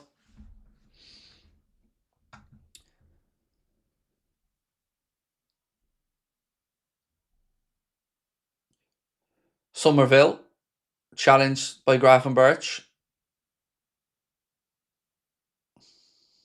Liverpool throw in. No, it's West Ham throw in. My apologies.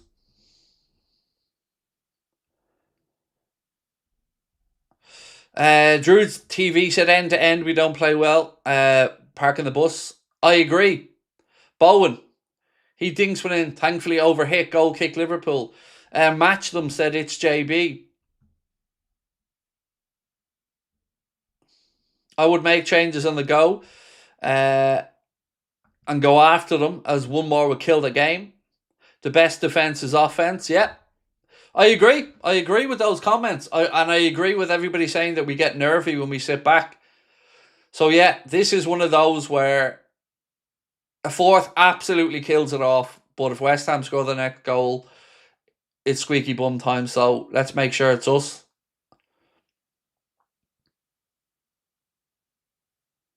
It'll be interesting to see if and when he brings Rio Engamoa on.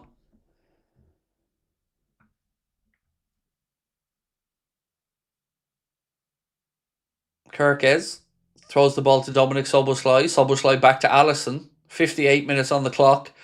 Alisson to Canade. He comes under pressure. Deals with it well, big man. Well done, Ibu. Well done, fella. Kirkes, loose touch, gives the ball to Jared Bowen. Souček now. Press comes on him from McAllister. Wins the ball back. Well done, Maka. Fuck me, Gakpo. Cody Gakpo. Maka tries to play the ball through to him and it hits Gakpo's ankle and goes back behind him. Then it ends up with a West Ham player being fouled and a West Ham free kick. Great tenacity there from Maka to step in and win the ball back. Then he tries to play it to Gakpo, but played it off Gakpo's heels. Certainly feel like Cody's had a rocky few minutes here, and he'd be the one I'd be looking to substitute if I was Arna. You know, going from that missed sitter to just looking a little bit shaky at the minute.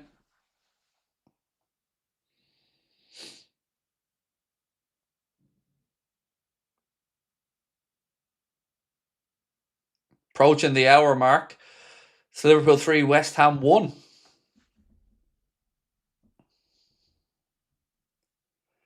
Right, here we go. Free kick to West Ham. Inside their own half. They go long diagonally looking for Somerville. Gomez wins the header. Ball drops to Szoboszlai. Gravenberch. Szoboszlai out to Salah. Salah infield to Gravenberch. Does well. Gets across.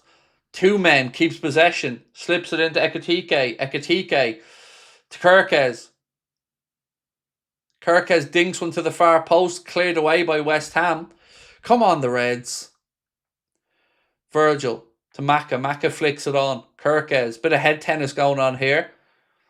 Ekitike. He's in a battle with Wan-Bissaka. West Ham come out with the football.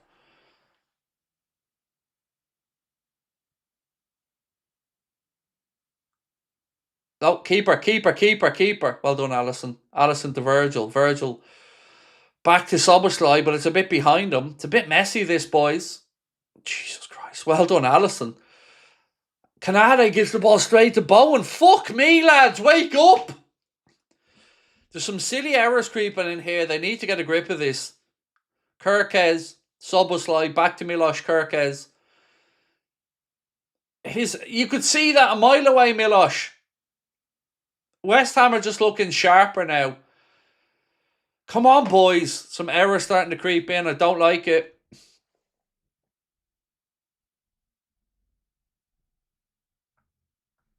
Wow. Burnley 3, Brentford 3. Holy shit, Burnley on a mad one. Somerville, he's on the run. Gomez steps across. Ricochets off him for a corner to West Ham.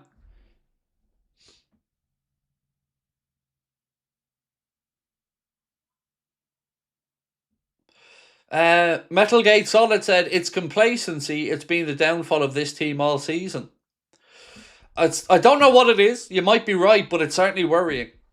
We look a little bit suspect at the minute. Corner here to West Ham. Somerville to take it. West Ham 4 players inside Liverpool 18-yard box and 2 more, or 6-yard box and 2 more on the edge. Liverpool defend that set piece. First contact and second contact. Virgil finishes the clearance. West Ham on the halfway line now with Wan-Bissaka. Into the left channel. They go long diagonal. Has to be keeper's ball. Alisson claims it. Mark Torrance said, Gakpo's playing like he's never kicked the ball in his life. Get Rio on now. I wouldn't say no, Mark, mate. I wouldn't say no to Rio coming on.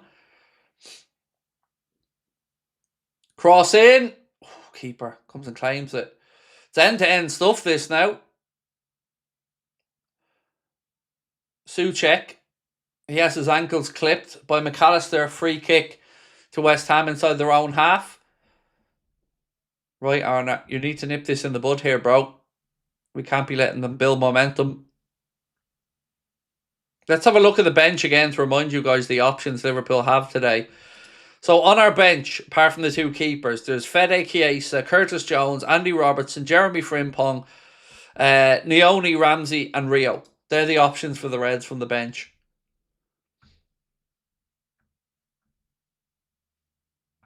Craig, I just joined. How have we played?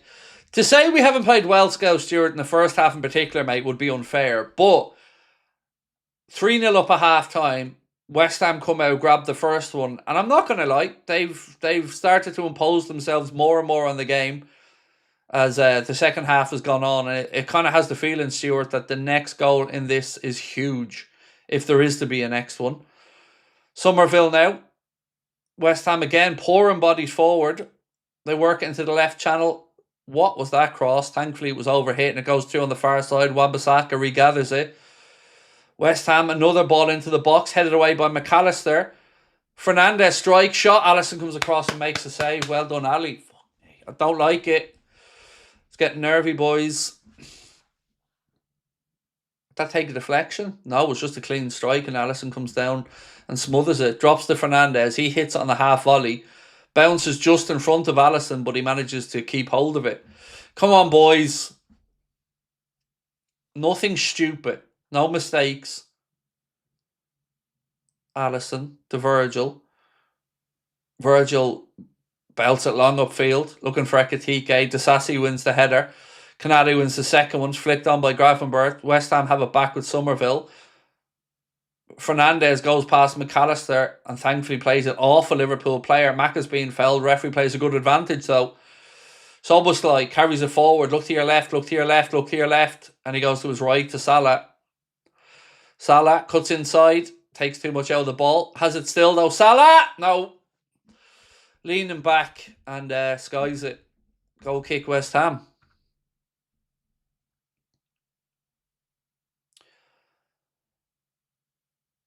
Arna's got to be looking to his bench here. 65 on the clock, Arna. Come on. Time to be looking to that bench.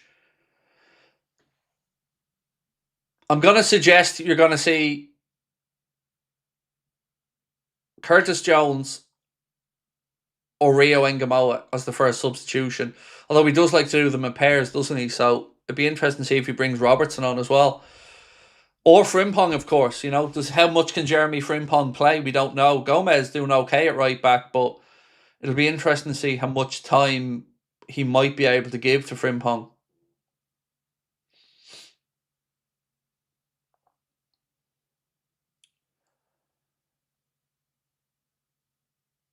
Still no sign of any action on the bench there. A couple of the boys were out warming up, but nobody looking imminent to come on that I can see anyway.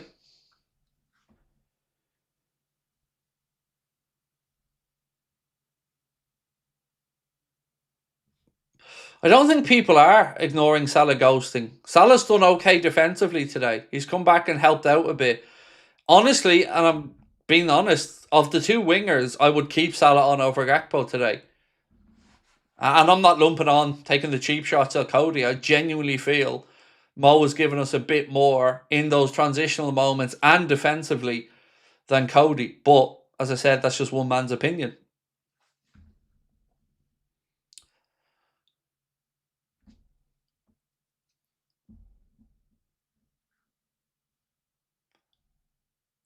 Right, throw into Liverpool inside our own half.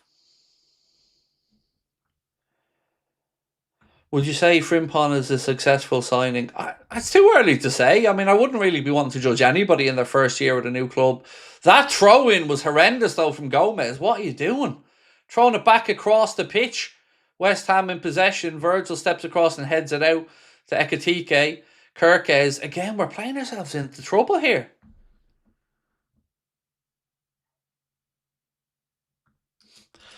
How will your new studio block out external noise? I've got the Virgil van Dijk and Arne Slot insulation for blocking out the external noise. I don't know if that was a joke or a genuine question. I'm taking it as the joke about the external noise, but studio's well soundproof. Don't worry. How long is Wirtz out for? I don't know is the honest answer. Arnold doesn't know either. I genuinely said I don't know. So I expected him to have been back for this one. I think we all did. But it seems like the back issue is a little bit more serious than perhaps we first thought. Right, 68 on the clock, still no substitutions.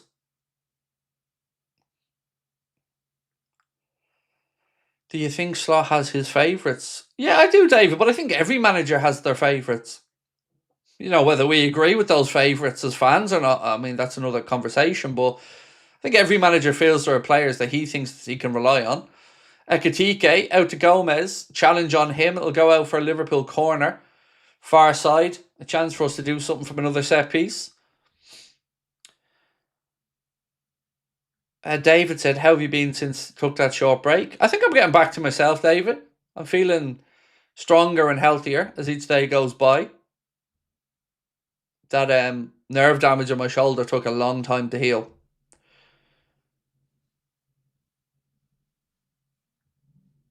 Right, corner here. Salah to take it. It'll be an in-swinger with the left foot.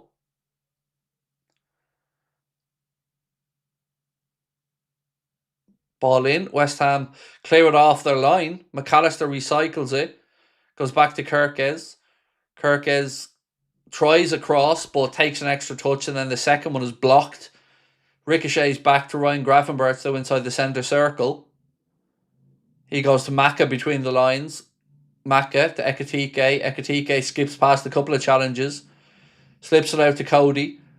Cody Gakpo left side of the penalty area. Cuts back inside. Golazzo 4-1. Whoop whoop. Gakpo takes a strike. It deflects off the West Ham player's foot and flies into the corner. I wonder was it going wide initially. But either way, ladies and gents, it is 4-1. And we can all breathe a sigh of relief. I wonder will this go down as a Gakpo goal. I don't know if the initial strike was on target or not. Let's have a look. McAllister to Ekitike. He skips through the middle of two challenges.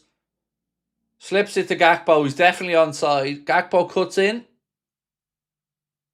Hard to say from that angle. Let's have a look. This one might give us a better guesstimation. Yeah, no, it was definitely going in. The ricochet just took it further away from the keeper. This will definitely be Cody's goal. There we go. Boom. Ricochet in past the keeper. 4-1. And we can all breathe a sigh of relief.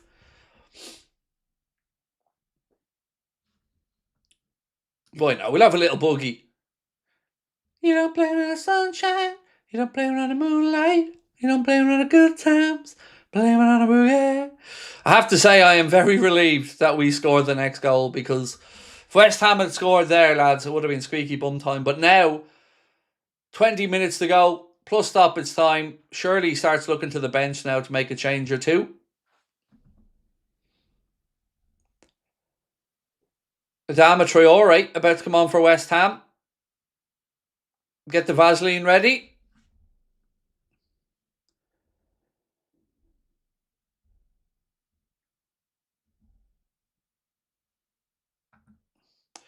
Lord Kempo said, any fan out there criticising the team?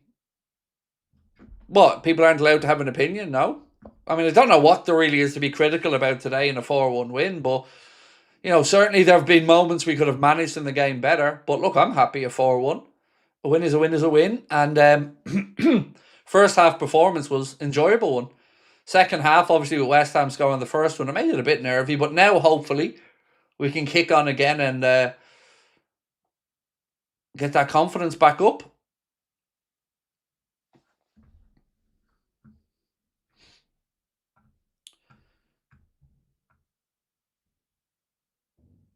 Thoughts on the midfield performance so far? I'm liking Maka today. I think he's getting stuck in, Stevie boy, and winning some good possession. Yeah, okay. Certainly, West Ham have gone into the channels a lot more, so not a whole lot from memory coming through the middle of the park. But I think Mac has been a bit more tenacious today. Yeah, I'm okay with the midfield today. Nothing really jumps out at me anyway. I certainly feel better having Szoboszlai in there. Peter, thank you for joining Anfield Agenda FC, mate. Appreciate you. think it's safe to say we watch a match of the day tonight anyway. Souček back to his keeper, who pings it back out right side. Bowen finishes the clearance for West Ham. Wan-Bissaka steps in, plays it forward. Kanade takes a touch, and then has his ankles clipped. I was getting worried there for a second. Taddy had got the ball off Kanade, but thankfully he had tripped his ankle, and the referee spots it. Free kick to Liverpool.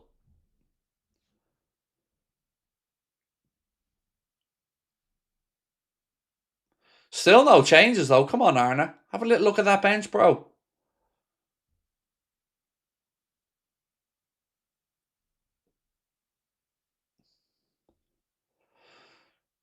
Wan-Bissaka punts another ball forward. Kanade heads it back into midfield. Another header forward from Disasi. West Ham have it now left side. Joe Gomez dragged out of position here. Soboslai's back helping out. West Ham still have it. Somerville. Great save, Ali. Somerville forces Alisson Becker to a save down to his right-hand side. Again, West Ham dragged us out of position. Gomez wasn't there. Dominic Soboslai steps back in, but then he ricochets the ball to Somerville, his strike, and Alisson saves it, touches it over the bar. Good save, Ali. Didn't have much time to react to that one. Let's have a look at it from this angle. Yeah, good strong hand on that from Alisson. 4-5-1 formation from West Ham is just garbage, said Chasing Vlogs. Oh, 4-2. Fuck. Another goal back, 4-2. We concede from a set piece. Fuck's sake.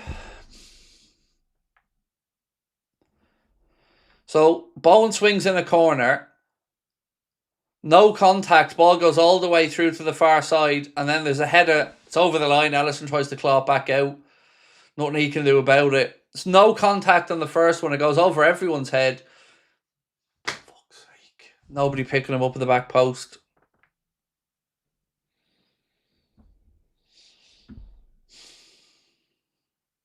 "4-2. Here comes a double change. Ngamoa and Frimpong coming on. So Adama coming on for West Ham. 15 to go. And Rio and Frimpong coming on for the Reds.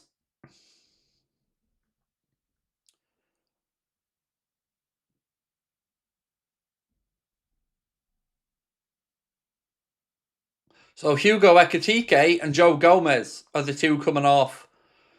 So I'm gathering Gakpo's going to go central. Rio left.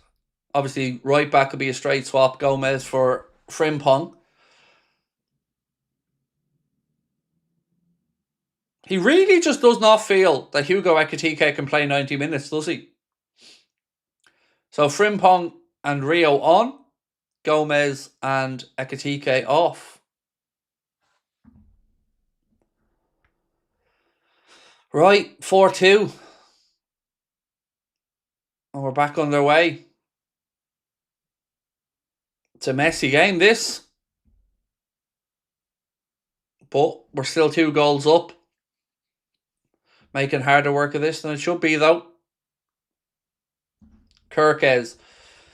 So yeah, just to confirm that now, we can see the shape. It is Gakpo who's gone central. Rio's gone out to the left and Salah stays out on the right.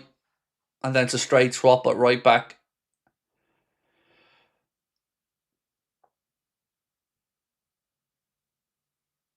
Salah, Soboslai, Gakpo takes a heavy touch and it's back with Souček now. West Ham playing through the middle. I mean, Stevie boy, there's an example, mate. You were talking about our midfield and I said we hadn't been played through much. Well, there we were dragged out of position. West Ham seen that space in midfield. Bowen now, he puts in a cross.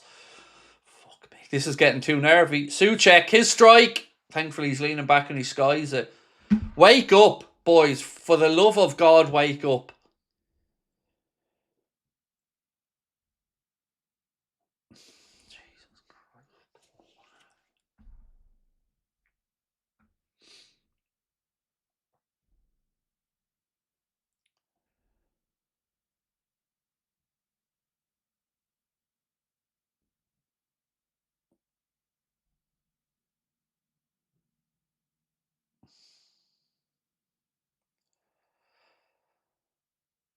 Right.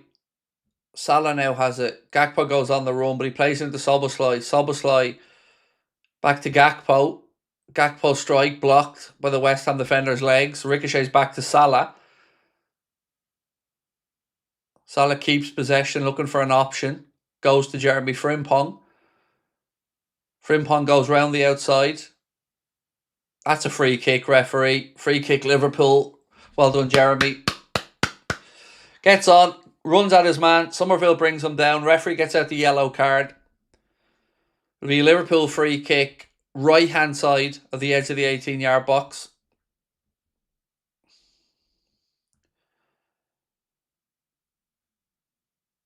It's a bit of a stupid lunge, that, from Somerville. I mean, he was never getting the ball. Referee had no choice but to get the yellow out.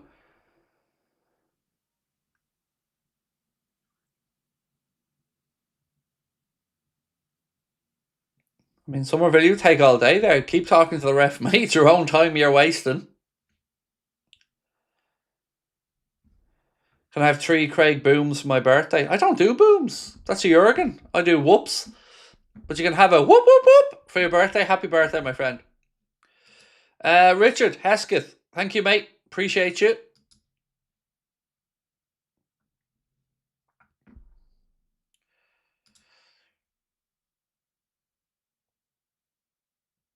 Right, free kick. Salah over it. Who's on the edge of the 18? Let's have a look here. Is anybody hanging around the edge? Adama standing there with Gravenberch. I mean, I'm trying to see if there's a snidey little free we can get away with here. I'd like to see Gravenberch run. No, here we go. Ball in. That's fucking useless, Mo. What was that? This little side-footed curler straight into the keeper's arms. Like, just, I don't get what he was trying to do there. If you want to go that route, just blast it. Oh my days. Burnley have turned it round. 4-3 up against Brentford from 3-0 down. Oh my days. What a comeback that is.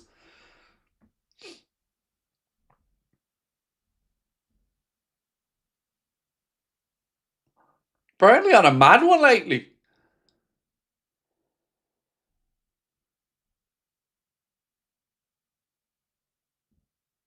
Another cross in from West Ham. Frimpong there heads it away, but only as far as Somerville.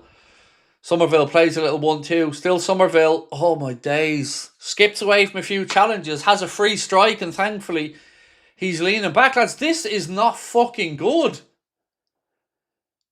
Look, we're being played through on our own 18-yard box too easy. It's a good bit of play from West Ham, don't get me wrong. It's good skill set on show from Somerville, but it's worrying from our perspective, because if he guides that shot on target, he most likely scores. Fucking hell.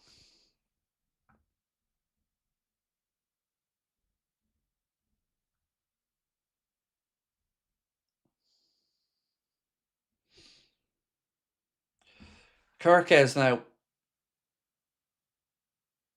To Rio.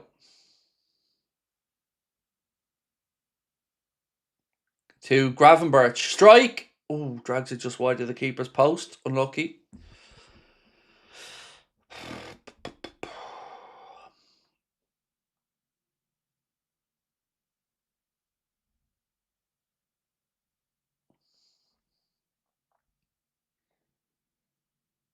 Wan-Bissaka heads it forward.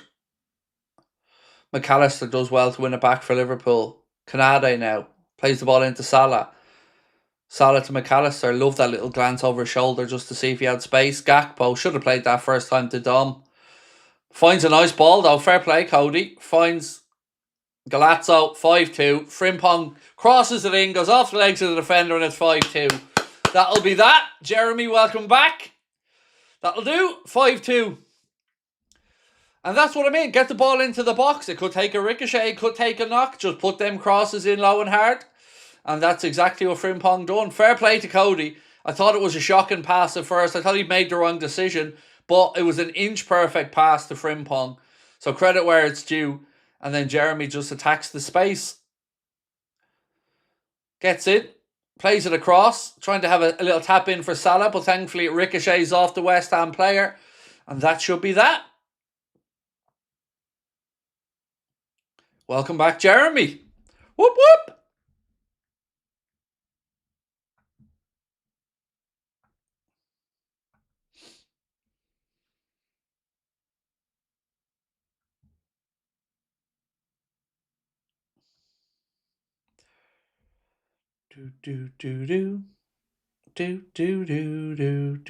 Oh, Burnley goal disallowed for offside. Ouch. So still 3-3 in that one. They still have time though, Burnley, right? They still have about 10 minutes to find a winner there in that. Virgil. So it's 5-2 here anyway. Whoo! Mo pisses me off more and more at this point. Shut him down for the year. It's like we play a man down every match, said Grizzly.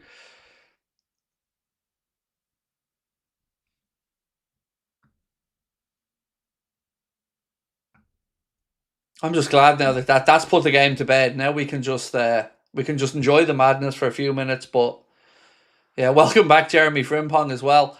Look, that was an unbelievable pass from Cody. Like, credit where it's due. I thought he should have slipped it into Dom, but Cody held off a little bit longer, and it really was an inch perfect ball into Frimpong. And then Jeremy attacks the space, puts the ball across the 6-yard box, and as you say, you don't buy a ticket, you won't win the raffle, and ricochets off the defender, and that gives us the breathing room.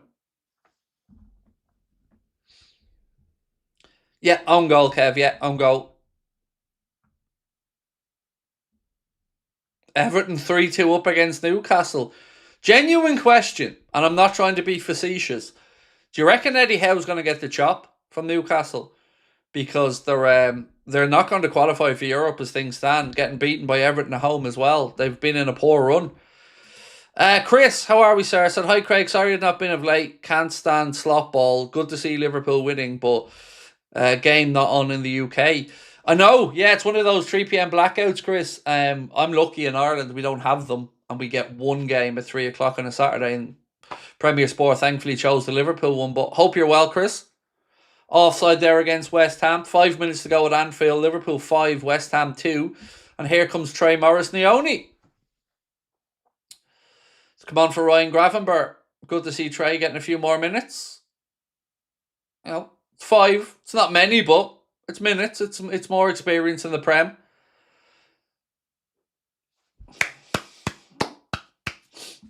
Ryan coming off to be replaced by Trey Morris-Nioni.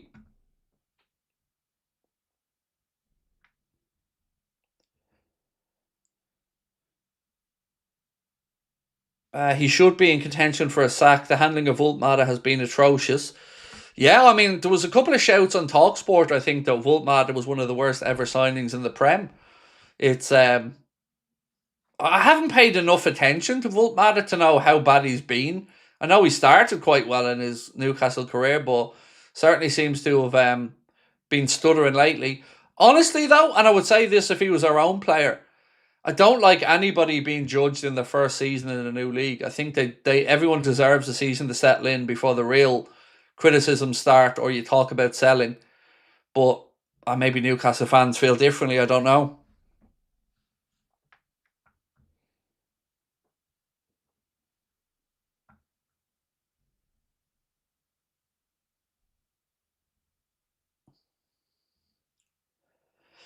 What's your favourite type of cheese? I'm not a massive cheese person, to be honest. Yeah, I wouldn't really have one. If I said easy singles, I probably wouldn't be lying. Rio! Oh, unlucky Rio. Rio slaloms his way into the 18-yard box. There's a West Ham player down injured here, lads. Ball goes out anyway. But yeah, Rio slaloms his way into the 18-yard box. Little toe poke and the keeper makes a save, but West Ham player down holding his midriff. Ball played in. Rio takes on a couple of men, few step overs. Unlucky. Nearly got himself a goal. I mean, there was a collision between, I think, the West Ham player and Kirkes. I wasn't really paying too much attention, but I think there was a collision between the two of them off the ball. But Rio again showing there that he can get at defenders. Those step overs were legit. They weren't just for show. Those step overs really were legit. And then that little step to the left to get away from his man. Rio showing again that he has what it takes.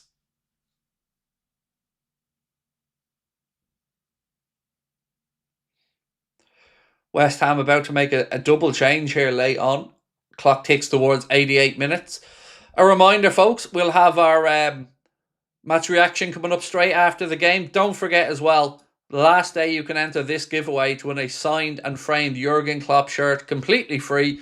We'll be announcing the winner either in the match reaction or in the late night agenda. So do make sure that you scan the QR code in the bottom corner there to join us.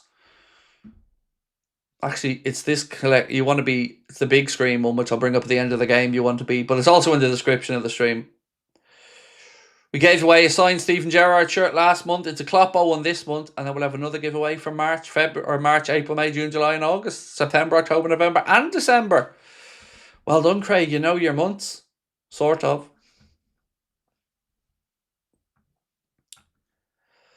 Craig, who's your man of the match? I don't give away the man of the match. You vote for the man of the match. I'll tell you mine all right later on, but we don't want to corrupt the vote, so you guys will be voting for your man of the match in our match reaction. Bowen spreads the ball out left-hand side. I mean, I'm just trying to think, do I have a clear man of the match in my head at the minute?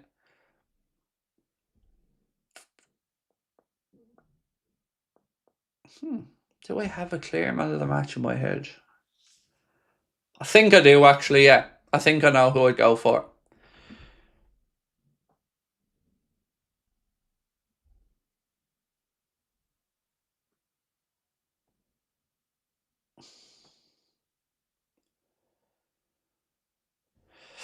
Somebody in the chat has already got my vote right for man of the match. I don't want to give it away, but there's another one in the chat. And another one. Yeah. I think you guys and me are on the same wavelength on that one.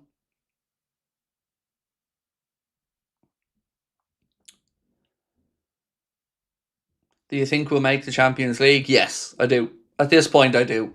You know, Chelsea have a tough game against Arsenal. Villa have been dragged back into the fight. 7 minutes added on at the end of the game here. 7? Yeah, I do. I think we'll comfortably make it in. And maybe third. Third's what we should be aiming for, in my opinion, at the minute. So it seems to be in the chat anyway, and we'll be voting for it, so don't worry, you'll have your chance to vote. But it seems to be between Mackett and Hugo based on the chat so far.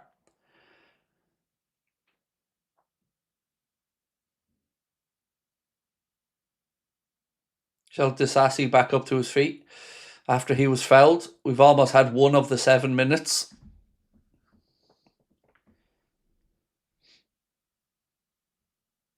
Quick question, Craig. Will you do the player ratings? Always do the player ratings, Jerry. Always on a match day, my friend. So yeah, we'll do our match reaction. Then I'll be recording the player ratings. Then we're straight into the podcast. Then I'll have a little break. And we'll be back for the late night agenda. Right. West Ham still trying to push forward. They try a crossfield ball. It's overhit. And the ball goes out for a Liverpool throw-in on the far side, which Salah goes over to take.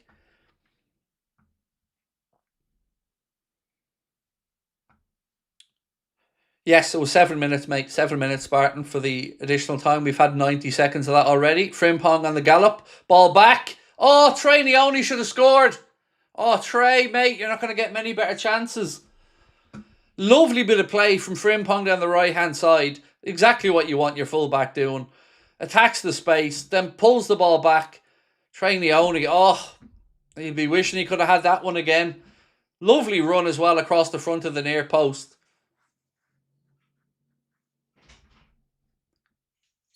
Unlucky.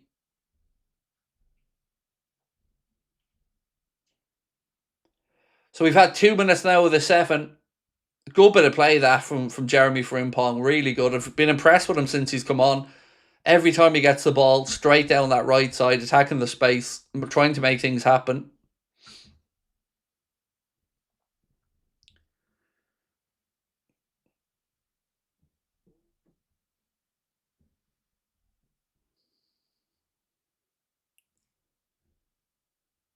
Are we really fourth now? Yes, we are, but United and Chelsea have games in hand. I think by the end of tomorrow, we'll be at least 5th. I think we'll be in the Champions League places because I don't expect Chelsea to get a win. Salah taking a bit too much out of that, but Liverpool have it back. Van Dijk to McAllister to Kirkes. Back to Virgil, Maka, Kirkes. Cody Gakpo now. Tries a 1-2 with Salah. but Salah's pass intercepted. West Ham keeper clears his lines.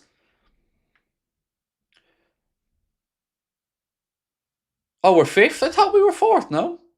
Oh, sorry, United are there. Sorry. I keep forgetting Villa are ahead of United.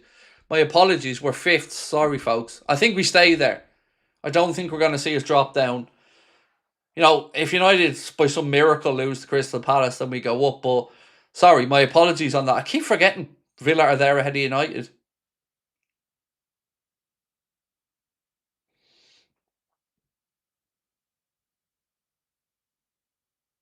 Bowen. Disassi.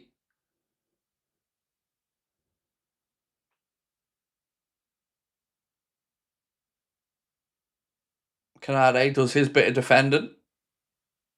Be a West Ham corner. 4 minutes of the 7 played.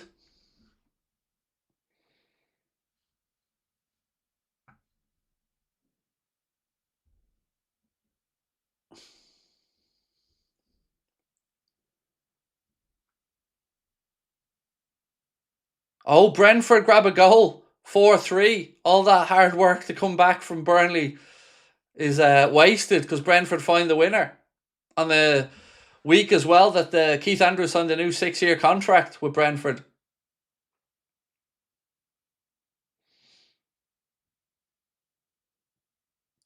Well done, Trey. Steps in, wins the ball. Well done, Trey. Plays it to Cody now. Cody attacking the space. Salah pulls away to the right. Cody gives it to him. Salah gets to the byline, has a strike. It's blocked by the Sassy, and it'll be a Liverpool corner. 2 minutes of the 7 to go. Corner to Liverpool. Salah going across to take it.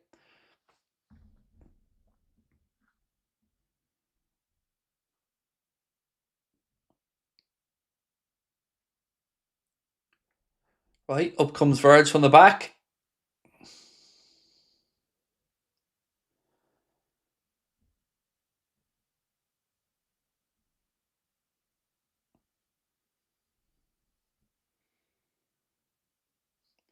Corner in, headed away by Bowen at the near post. Crescencio Somerville brings it away for West Ham. Moves it into Wan-Bissaka. Dom comes across with him. Dom does enough. Ball goes out. Liverpool throw in. Well done, Dom. Good bit of defensive cover in there.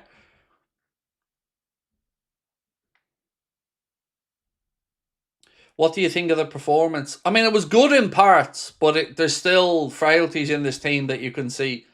Look, we'll take a 3-goal win and enjoy it. Of course we will.